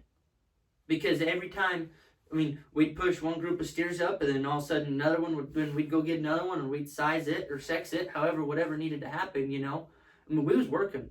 I remember one thing that really, really upset me was this is on a Friday, so it wasn't a sale day. There was no time clock, but still you need to get it done in a timely fashion because you never know when the next load's coming in. But I remember we had a load of steers there, or steers and heifers mixed, I guess, and we was sexing them. And there was one guy there, and I'm going to point this out. I have no problem if you want to drink a beer. That's your business. But there was one guy there. I had two guys on it. I had one guy on one gate into one pen, and I had another guy on another gate in another pen. This was in an alleyway, so one was behind the other, obviously. This load was probably, I don't know, 45, 50 head that came in. And they were balled up a bunch of sticky suckers. I mean, they didn't want to sort off for nothing. Well, we got about halfway through there, and I was sending the steers by and catching the heifers. And I said, here's a bunch of 5 steers, and keep in mind, we probably already had, 15, 20 head of heifers in this pen. And I turn around, and the guy that was on the pen to catch the heifers was nowhere to be found, and this gate was wide open, and these bunch of 5 steers run in with these heifers. I was pretty upset. I said, we're in the crap. But I kind of... Because you're in a hurry anyway. And you're sorting, you're halfway through the job. Well, I didn't know what was it. Well, he shows up about 5 minutes later on his horse, beer in hand. And he said, sorry about that, fellas. I just went to grab a beer real quick. I wasn't very happy. Mm-hmm. When we're working, we're working. You want to go drink a beer when we're done, that's your business. But then he hindered, because I had to fish all them 20 head of heifers out, or 20 or 25, by the time we added those steers in, I had to resort all of them. Mm-hmm. It was a hindrance, and when it comes to that point of view, and I'm not trying to say that the beer drinking was the denominator or the big problem. I'm not saying everything resorts to beer drinking, and that's beer drinking is the problem. It wasn't that instance. But my point is, don't quit until it's done. Yeah. If you've got 20 head horses standing here, and you don't get done until midnight, try to get them on road. Yeah. I mean, unless something extremely urgent, or if you don't go out to the pasture fixing to brand calves, and we've got say 100 head of pairs out there, and you don't gather up 50 of them and say, oh, that's good, when the other 50 is still standing there. Yeah. You gather them all. Yeah. And that's basically my point is don't quit. Yeah. And that's the thing is, I always say, when you quit one thing, it's probably pretty easy to quit the next one. And then the next one, then the next one. It's kind of a snowball. And I figured, I wouldn't have felt good about getting that check that weekend if I'd have went and took an hour lunch break. Because I would have known, actually, in the end, I still got paid for that hour. Because it was a punch clock. I still got paid for that hour, but guess what? He didn't get the hours for the service. Yeah. And it would have been more of a self-conscious thing. Nobody would have told on nobody, but at the same time, I would have been the person that quit, and I didn't want him to step out there at any given point and see everybody else working and say, well, where's Ethan? Right. And he's been at lunch for 45 minutes. Yeah. Then I don't You get probably asked back. saw some other guys that happened to. I've seen several of them. Yeah. I mean, like I said, that there were 6 of us on the crew, and there was only 2 of us that didn't take a single break. Yeah. So I mean, obviously, and then I mean, there's been times when between me and you, we've probably worked 40 head of horses in a day, pretty easy, Right. or pretty hard, however you want to Right. view it, because, I mean, being a horse trainer is hard. You got to pay your dues, I mean, I remember, when you were really little and stuff. I remember when you were a little kid and I used to start colts, and you were little. I mean, you were 4 years old, 5 years old, and I would ride colts in the round pen, and I remember you were little, and we always thought it was cute. Mom would bring you, or you'd be with me all day, and I'd be riding colts in the round pen, and you'd clap your hands and you'd say, make 'em buck, Daddy, make 'em buck. Because you loved it when I could ride a bucking horse. Long days. I remember that first time I took you into Rock Creek, and you don't remember this probably, but funny thing was, that guy I bought that horse from for $200.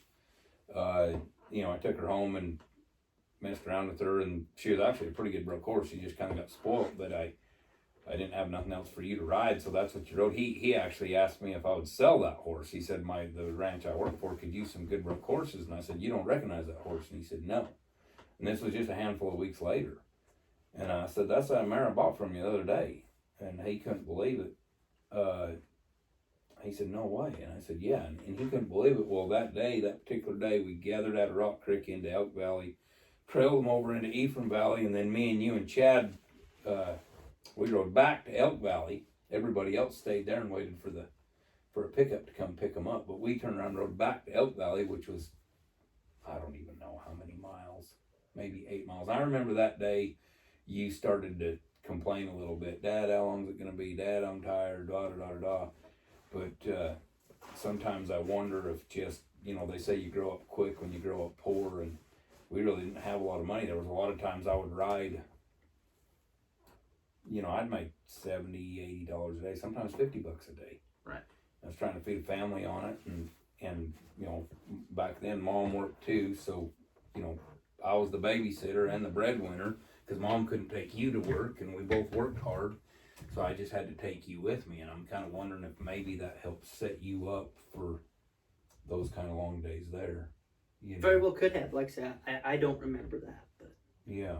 And so now you're done with you decided. And the thing is most people understand is that a lot of people out there would say, "Oh, you're foolish and you quit college and da da da da." But well, here's the reason that I don't know. Basically, I'm not trying to make an excuse. I'm more or less trying to maybe inspire somebody if they've got an idea, but their job's holding them and preventing them from doing it. But they can go do this other business that they can start themselves and do better, but they're scared to, more or less.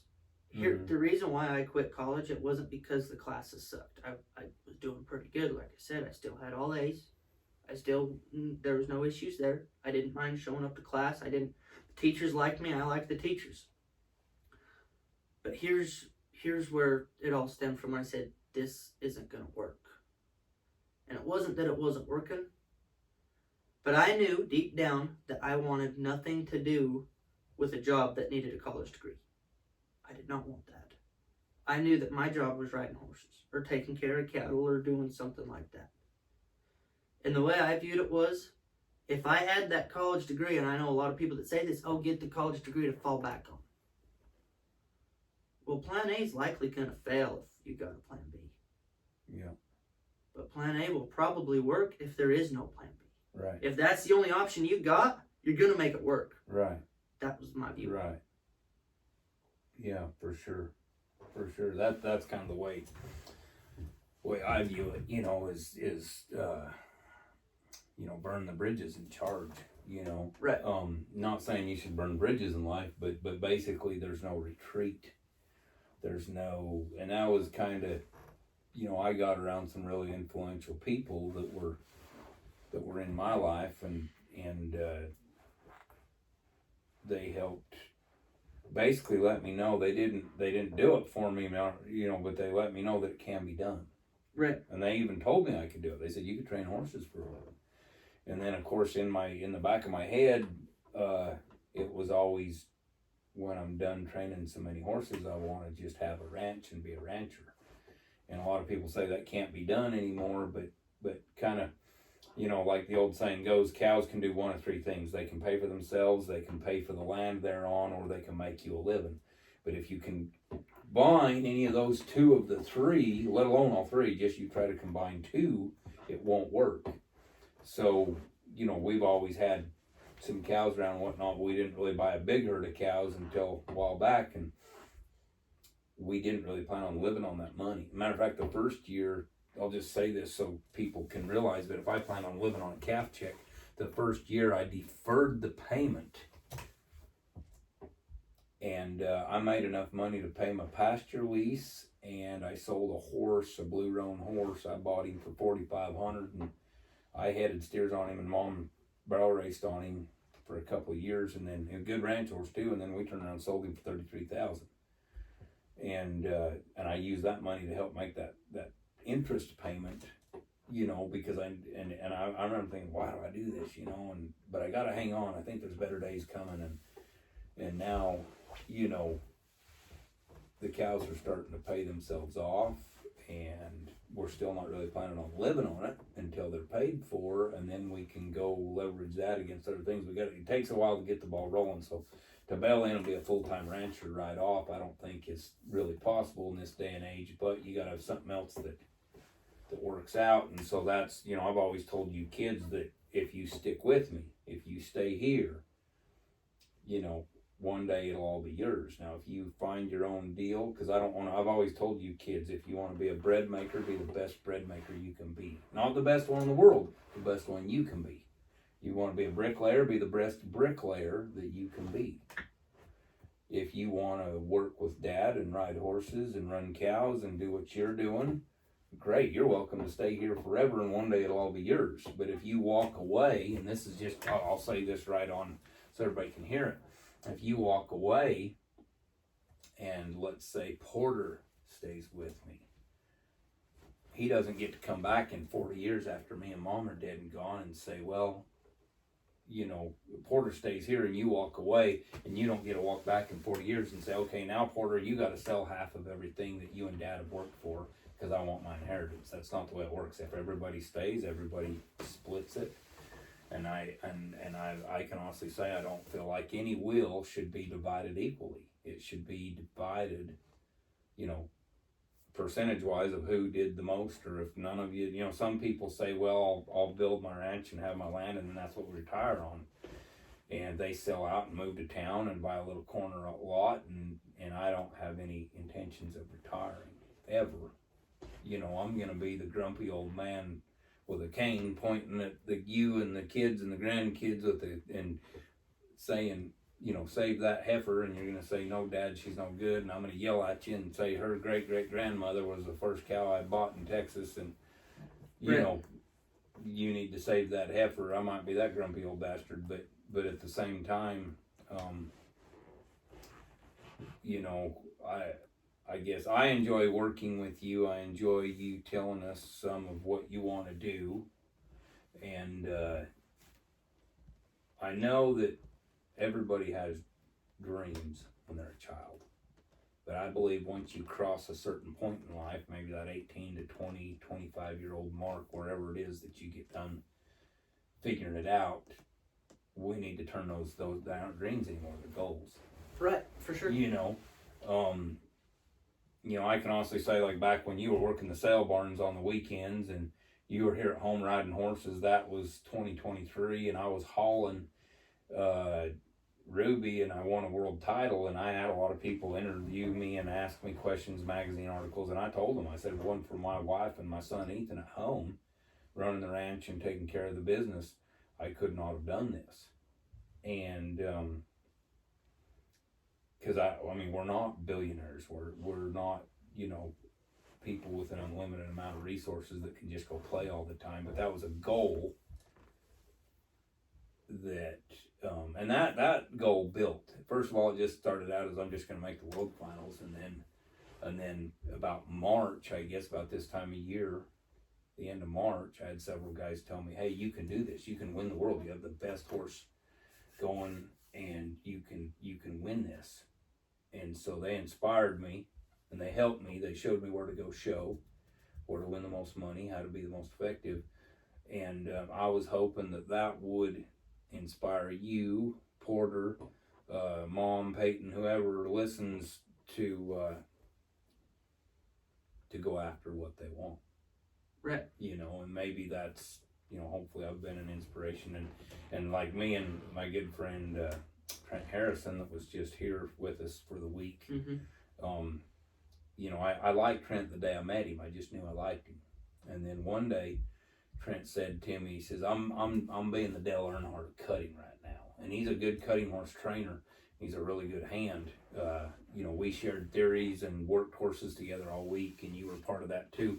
But Trent said to me one day, he says, I don't know how much I'm going to be able to accomplish in this cutting horse business, but I'm going to make sure my boy has every chance to go way farther than me. And I guess that's what I'm saying is, and I says, yeah, I'm with you. And, you know, me and Trent, we always say Dale Earnhardt, because we're trying to set our kids up, because they love it, to have, you know, when you grow up in an industry, you might agree, it gives you a little more of an inside edge, because you're already in it.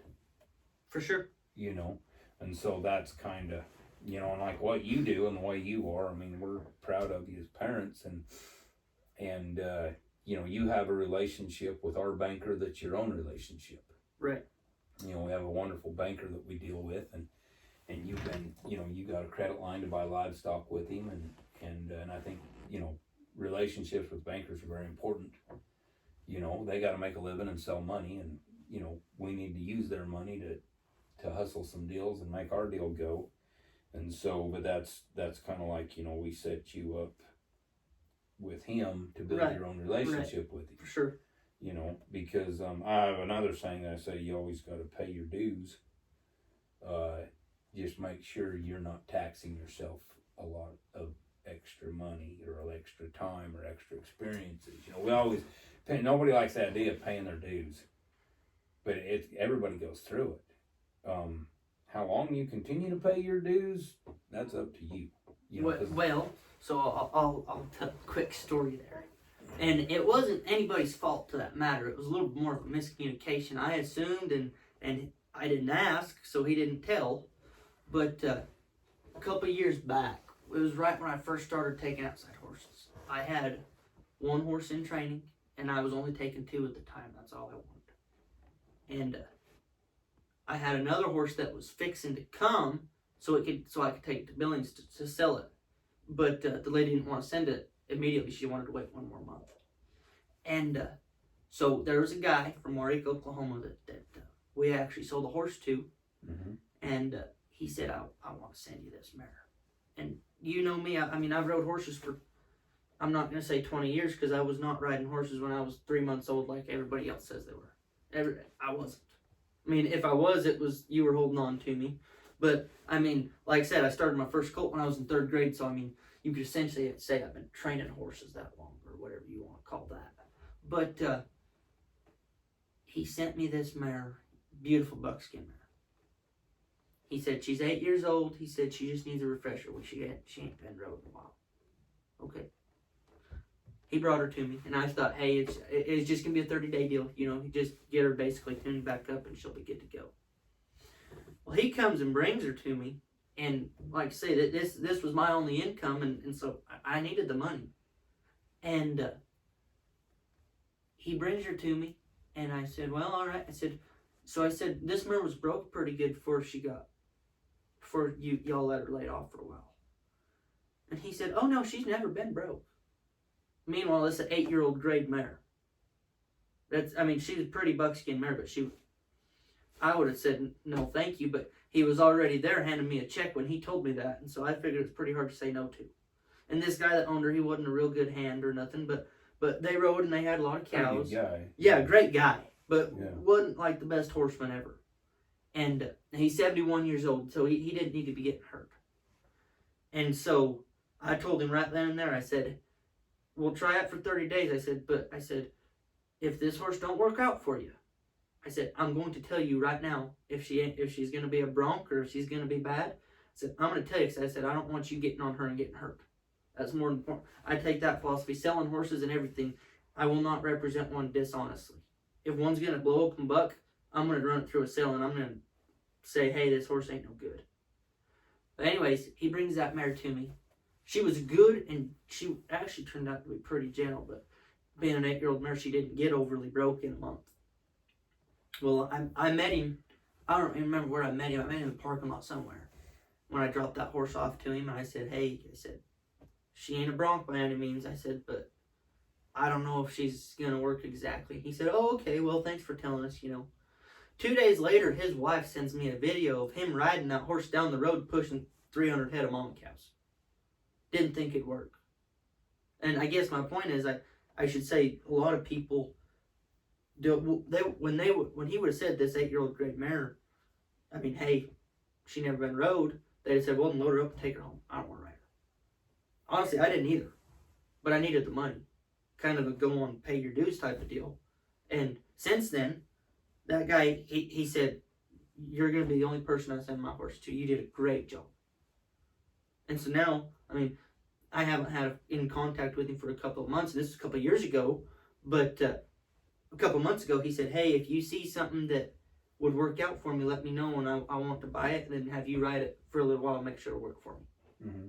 And we just found nothing that'll quite fit him for what he wants to pay, but built a good relationship by just being honest, more or less. By saying, hey, right, this horse... You did the best job you could. I did. With what you had, and because of that, you stayed in business. You build a relationship with somebody and I've had that too. I've got people that, I rode a colt for 20 years ago, and they've contacted me since and said, hey, I know you're, like I was up in Idaho then, Wyoming and that, and they'd say, hey, I know you're clear down there, but I'm going to send my horse clear down there anyways, because you did a great job for me 20 years ago, and now I got a colt that's out of that old mare you broke. And right, for sure. And and then some of them don't work out that good, and I think, what people, and I think this is kind of what you're saying too, is sometimes, because they're also different, some horses don't work out very good. I think most people are okay with that if you tell them. Right. If you're straight up, and that's one thing that I don't know if you've ever seen it, but there's a it's like the 10 Commandments, but it's called the Cowboy Code of the West, and it's in a picture frame, and they sell them, and there's all these different things. One of them says ride for the brand, and but I remember one of the things on the Cowboy Code of the West said be tough but fair. Right. And and that's what I've told several of my friends, and whatever else is, they've called me with saying, well, what about this, or somebody's trying to do this, and I've always told them, I think that part of being a cowboy, back to that original question, was make your yeses mean yes and your no's mean no. When you told that guy that you would ride his horse, you didn't say, well, I already got the check in my hand. And granted, it's not, when we take horses for training, it's not all profit. People don't realize that. I always figure whatever I think it costs me to take a horse and care for it. Not just the hay, but you got the sawdust and the stall cleaner, your property taxes, you built the barn, you bought the land. When you figure up all that into how many horses you got here, whatever it costs me to keep a horse, I double it. Mm-hmm. So when my rates go up, it's not because necessarily I just want to get more money, that's everybody's goal, is to make more money. But it's usually not because I'm making more money, I'm just getting reimbursed for my expenses going up. Mm-hmm. So whatever, I always said 50% of in horse training, 50% of your income goes towards the expense, and then the other 50% goes towards your skills, your knowledge, your time. And so you didn't say, well, I already got the money, I can just keep the horse for a month and say it's no good after a month and just send it home, and I'll just keep his damn money and tell him it didn't work out. It actually did work out, and he was able to ride it, get some use out of it. And so kind of the paying your dues thing, you'd still be paying some dues if you'd have burnt that guy. And it would have been easy to do. It would have been easy to say, hey man, this mare's just a raunch. Well, and you didn't ride her that much, but no, you did do the good job.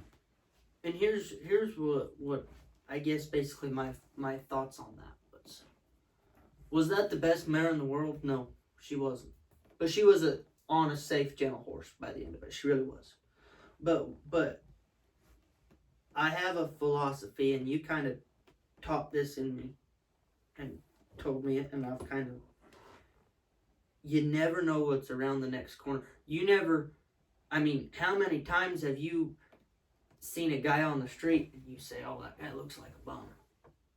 Meanwhile, he's got so much money that he don't need to worry about nothing. Yeah, don't let them rags fool you. Yes. And my point is, and maybe this was a little bit of the wrong philosophy, but this guy actually did have a lot of money. Like, he did very, very well for himself. And my thoughts were, if I do a good job on this mediocre horse at best, more or less, because it wasn't, like I said, it was a grade mare. It had no breeding behind it whatsoever, like proven breeding, I should say. Right. But who's to say that this guy don't get a good horse down the road, like a really, really good horse, a life-changing horse, and say, who do I need to send this horse to? I want this horse to go on and be a money winner, whether that be a cutting horse or a rope horse, whatever. Who do I send it to? And what if I pop in his head and he said, gosh dang, he did a good job. Yeah. And on a horse that wasn't all that great. Yeah. Now, he's going to send me a horse that is good. Yeah. And so, I guess... Don't have to pay your dues on the next one. Yes, and I guess a little bit, one thing that I'm going to say is, be a people person. And when I say be a people person, don't change yourself to fit into the crowd. But at the same time, don't be reclusive. Be yourself, but at the same time, if somebody comes up to you at a horse sale, for example, and I've had this happen, someone comes up to you at a horse sale, and you're riding this horse through, and it's a pretty good horse, and they say, hey, tell me about your horse. You say, oh, it's a good horse. And that's all you say? Or it's just a good horse, It's done me good. Chances are, he's going to say, oh, okay. All let's you're saying is $5,000. Elaborate and build a relationship Yes. so that when you chat with them and you say, Yes. thank you for asking, let me tell you about what I've done, and get to know give them them a little bit of and then say, what are you looking for? And you know, if like, for example, if you're riding some little 14 hand, let's say the guy maybe doesn't even know that much, but you're riding some little 14 hand dual pep highbrow cat bred thing, and he says, well, I want a really fast horse to head steers on, and you might say, you know, because this guy might not know, and you say, you know what, bud, I don't think this horse can fit you. Right. You know, I basically train rope horses and make a living with a rope on the back of a horse, and I would say, if you're looking for a head horse, if you're looking for a hill horse, this might fit, but for a head horse, I'll tell you what, I got a buddy, or I have one at home, or let's look around and find you something that fits better. You might turn down, you know, somebody else is going to buy, because there's going to be a healer at that sale if there's a header probably. Right. So the healer's going to buy your horse anyways, and then the header, you're going to kill two birds with one stone, because you took the time out of your life to get to know that guy, to ask him what he wanted, and I've even found this selling horses. A lot of times, if I tell somebody this won't work for you, but I have one that will, or I know of one that will, or I don't have one right now, but if you'll call me back in a while, maybe we come up with something. The second time around, they'll usually buy it from you. Well, if the first time around you sold them the wrong horse, then they go, I'm not going to call that guy back. He told me this is my great rope horse. I want to head steers, and then I went to the T. Woolman clinic, and T told me this horse way too doggone little. Right. Well, and not only that, but another scenario. I had a guy here just yesterday. He came down from Kansas, and I actually we had another client come on Monday from Kansas as well. And I've known this guy for a little bit, but just more or less in passing. And I said, hey, if you get these horses to this gal, she can haul this horse down and save you a trip, basically, because he lives 6 hours away. Mm-hmm. And he couldn't make it work.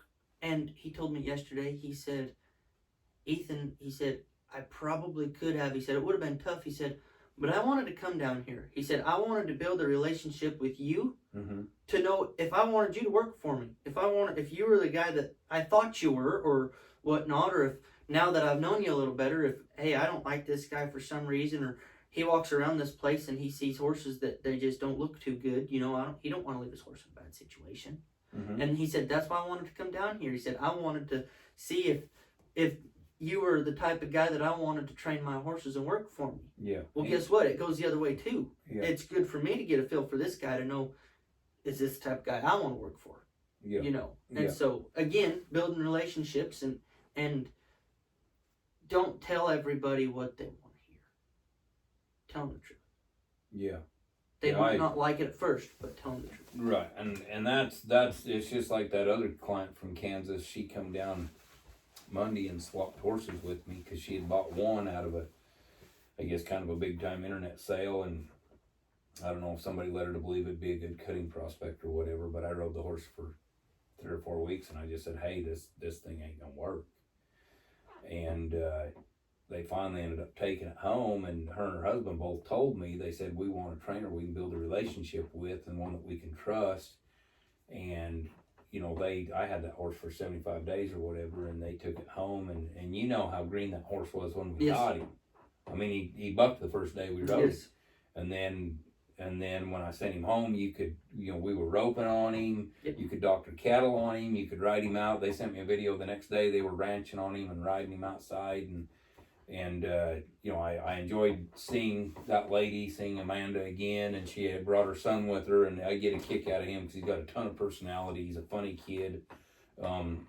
He makes me laugh. I really enjoy his company, and we build a relationship there, and that's a little bit hard for me to do, even though I do these podcasts and stuff. That people don't realize is I'm very, very much of an introvert. You know me, I don't like to be bothered when I'm working. I like to be left alone. But at the same time, you know, some people aren't worth working for. Those people that say, send me a video of my horse every 3 or 4 days or whatever. And them horses don't progress that fast. They just don't.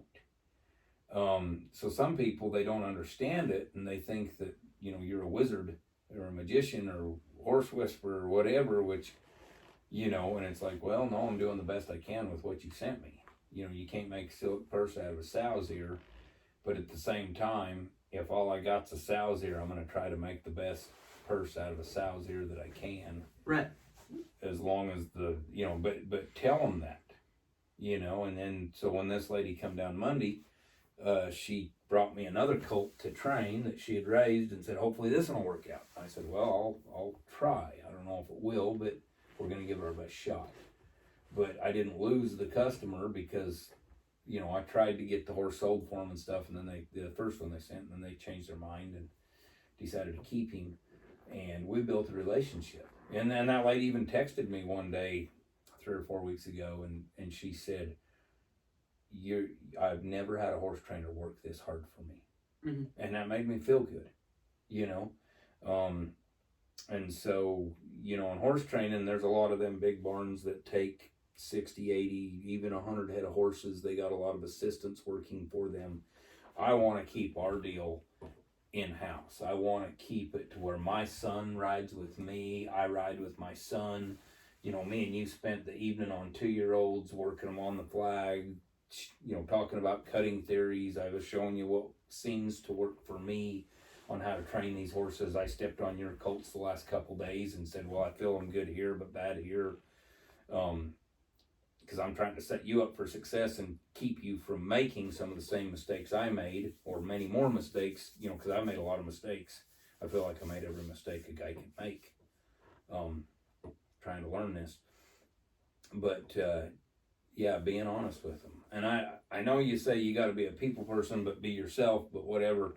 But to me, and that's one of the bad things about... And when I meant being a people person, I wasn't meaning go around kissing every baby. You didn't mean being a people pleaser. Yes, I meant build relationships. Build relationships, but honesty. Yes. Yeah. And so, and I mean, well, just like the other day, for example, I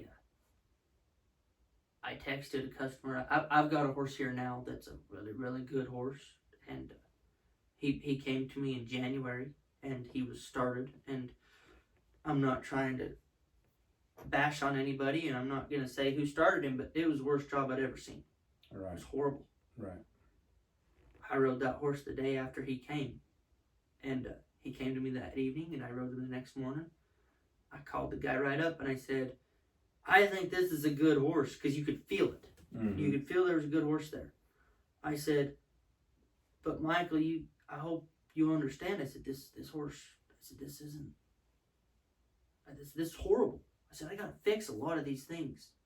You know, that guy, the guy that... Not necessarily because the horse bucked or anything. No! But he was in uncorrect. No, you pull that horse around, and I mean, his hip went around 800 degrees, and his front end never moved an inch, you know? Yeah. And I told him, I said, this guy starting him and putting 30 days on him, I said, it took him backwards 30 days.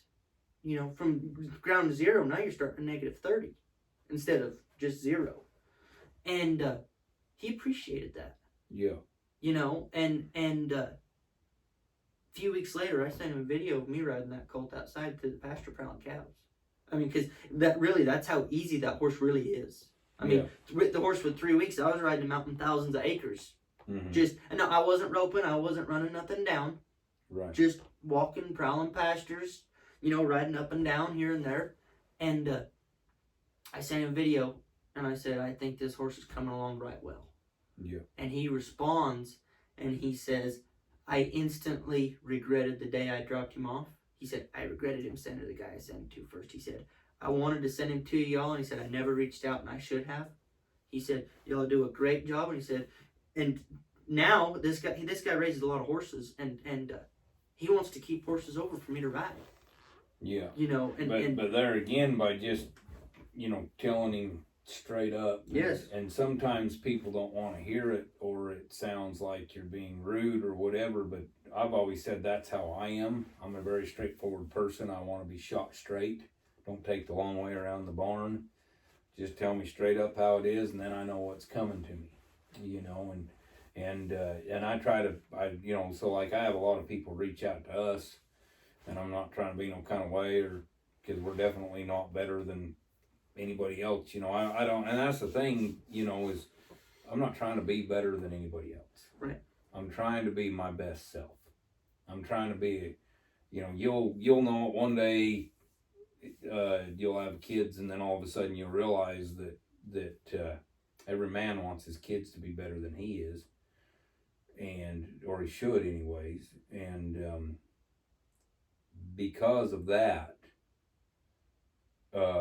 it's my job to try to be my best self. So that, like there's been times I've thought, man, I can't train a freaking horse. I can't win nothing.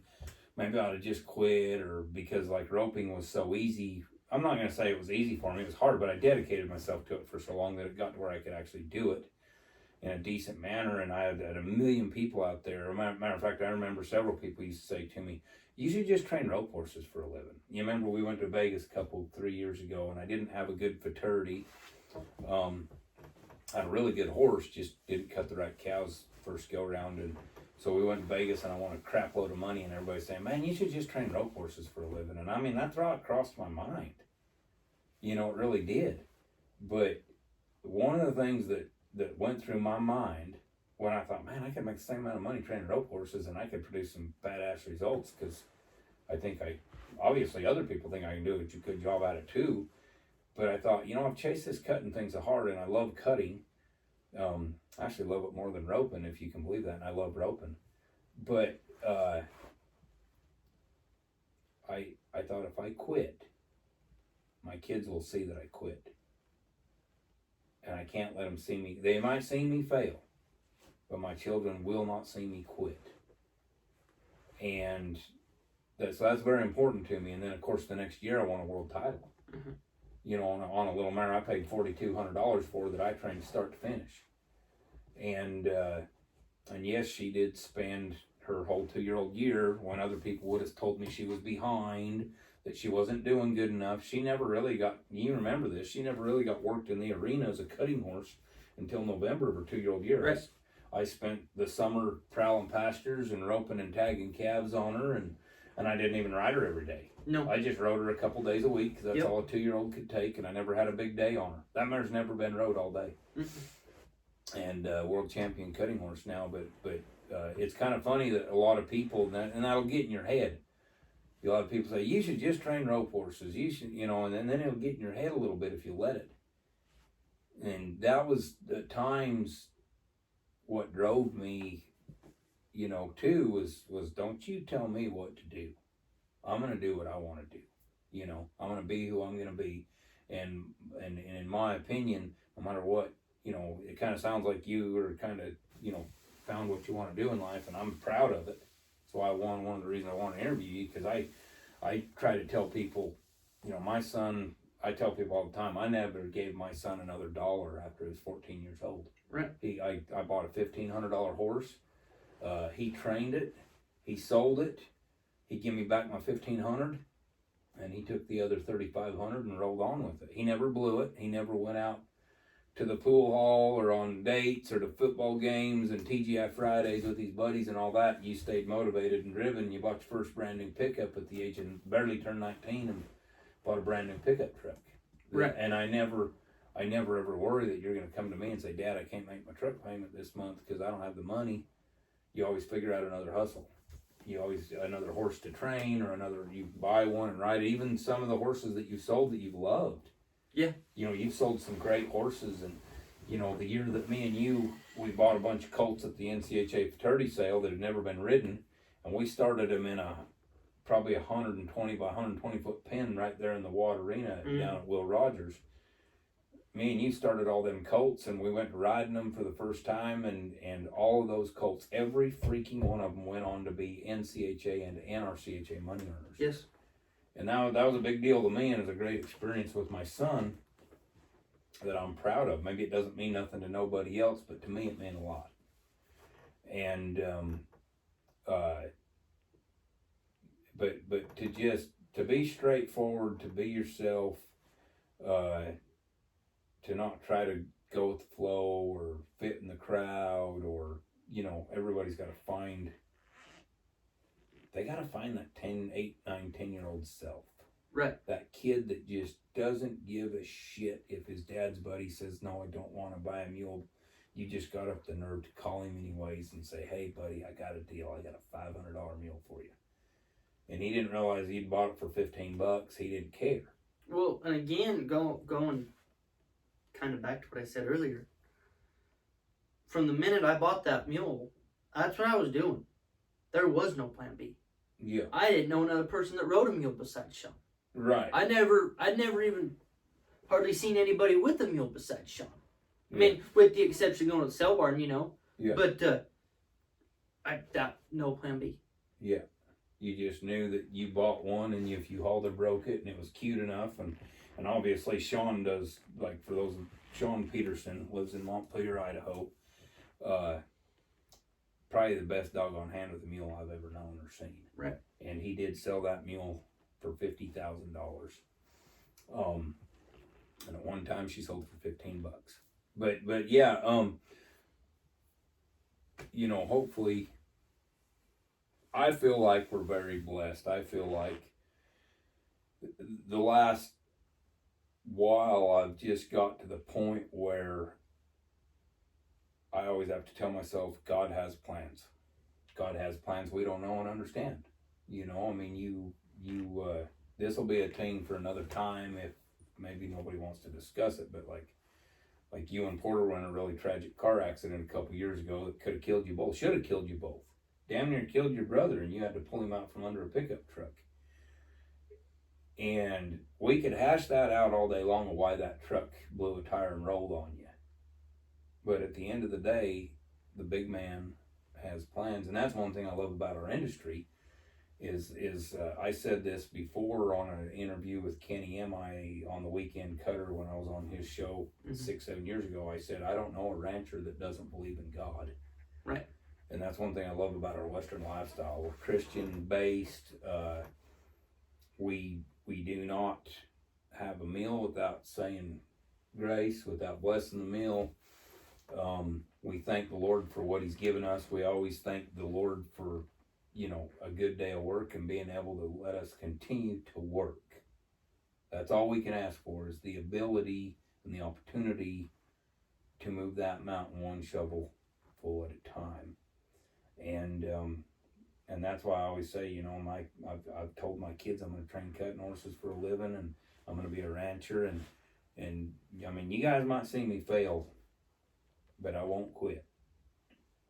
And hopefully, it kind of sounds like you're the same way. You won't quit. You didn't quit the sale barn when the hours were 23 hours a day. You didn't quit your customer when he sent you an 8-year-old horse that had never been ridden. And for those of you that don't understand, the difference between training an 8-year-old and a 2-year-old is catastrophic. It's like taking a 50-year-old man out and putting him in the workforce, and he's never worked a day in his life. But we've had a lot of good times, good experiences. Another thing I'd like to talk about on a different podcast is our pack trip. I'd like Peyton to be involved in that. Your brother, he's not here today, but anyways, that was a big thing to me too. Mm-hmm. To take you boys into the headwaters of the Yellowstone River, into the thoroughfares, the most remote region of the lower 48. I watched you and Peyton learn how to put a pack string together to pack all them horses to ride up there in the mountains all the way in there to help cook the meals over an open fire, to get our water out of the river, to take care of the animals, and the way you guys just adapted and picked it up. I never really showed you a lot of that stuff, and then I just felt like it's part of being a man to go live off the land, kind of. And not that we lived off the land, we took a lot of good food and for sure ate like kings. But that's what I value, and like I've always said, the song Hobo Dreams of Chris Ledoux's another badass song. Because everybody's different. Everybody has different goals, dreams, aspirations, and at the end of the day, people need to remember that money is not the goal. The freedom from it should be the goal. Mm. Because a cowboy doesn't value anything more than his freedom, I don't think. Right. You know, just I like agree. a Mustang. You know, a Mustang would rather be out there on the desert scrounging through the snow for a little bit of bitter brush than he would be in a corral eating a bale of hay. Kind of like going back to the book report. Freedom to read what I want, to write about what I want. Not to have the strict guideline of that specific book. Right. And again, back to your, No Child Left Behind. I mean, it sounds romantic. It's very liberal, but you got to understand that not everybody wants to be doctors and lawyers and Wall Street gurus and everybody else. I mean, somebody out there, he might want to live in a little shack out on the Red River somewhere and shoot wild hogs for dinner and hunt wild turkeys and drive an old pickup truck and not have to answer to a daggum soul. And there's nothing wrong with that. No. But I mean, I we're the type of people, and sometimes I even wonder if I fit in with a lot of cutting anymore, because it seems like a lot of horse trainers, they get done working at the barn every day that they don't own, and they go back to their house and put their golf shoes on and they go hit the golf course. And I've never golfed before. Every time I look at a golf course, I try to figure out how we could graze it. Right. There's a lot of grass there. How can we run cattle on that thing? I'm pearl snap shirt and cowboy hat and long sleeves every day. I like ranching. Ranching is probably more important to me than anything in my family. That's what I love about ranching, is I get to work with my family. I remember do you remember how old you were when we went to Lyman, Wyoming and branded with Isams? Probably about that same first to third grade right there. Right. So you were not younger than 6 or 7, but not older than about 8. Yeah. I don't even know how many calves we branded that day, but I remember you drug just damn near as many as I did to the fire. You roped and drug calves to the fire on my old bay mare, on Smarty. And I remember you were asleep because we left at like 4 o'clock in the morning, and when you woke up, we were going up over the Three Sisters there on the west side of Wyoming, and there was nothing but rolling hills and sagebrush and what most people call ugly country. And I remember you woke up and you looked outside and you saw that big open country and sagebrush, and I said, "What do you think?" And you said, "It's beautiful." And we did. We roped and dragged calves all day, and it was a great day. And I that stuff to me was just as important as starting all them good colts at Will Rogers Coliseum. That was just as important today to me, maybe even more important than winning a world title, because that's what I value, is my time with my family and my freedom. And so, anyways, I think there's a lot more that me and you could cover. Yeah. I want to cover a lot more. We've kind of covered the first basically 18, 19 years of your life very vaguely, but we did, told people how you got started and how you used your own ingenuity, your ability to do math. You took some risks, and you reinvested your money every time. Right. In stock. I mean, and you do have money in the stock market now too. I do. And you add to it every week. And I do. You play with that, and you're always telling me to get into it, and I don't understand a damn thing about it, so I just don't. My stock grazes, and your stock is numbers on a screen, or you have grazing stock as well. Right. But I should get into that. Old habits die hard. And I just probably more one of them, better just jump in and maybe do it one day, but I don't. But anyways, we've been going on for a while here in our little room, but this is us, people. I mean, this is what we are. We're not dressed up fancy. We just come in from outside, and I said, "Ethan, everybody's wanting to do this, and I have a list of people I want to do more podcasts with, but lots of people that, again, I think y'all are going to think they're ordinary, and to me they're extraordinary.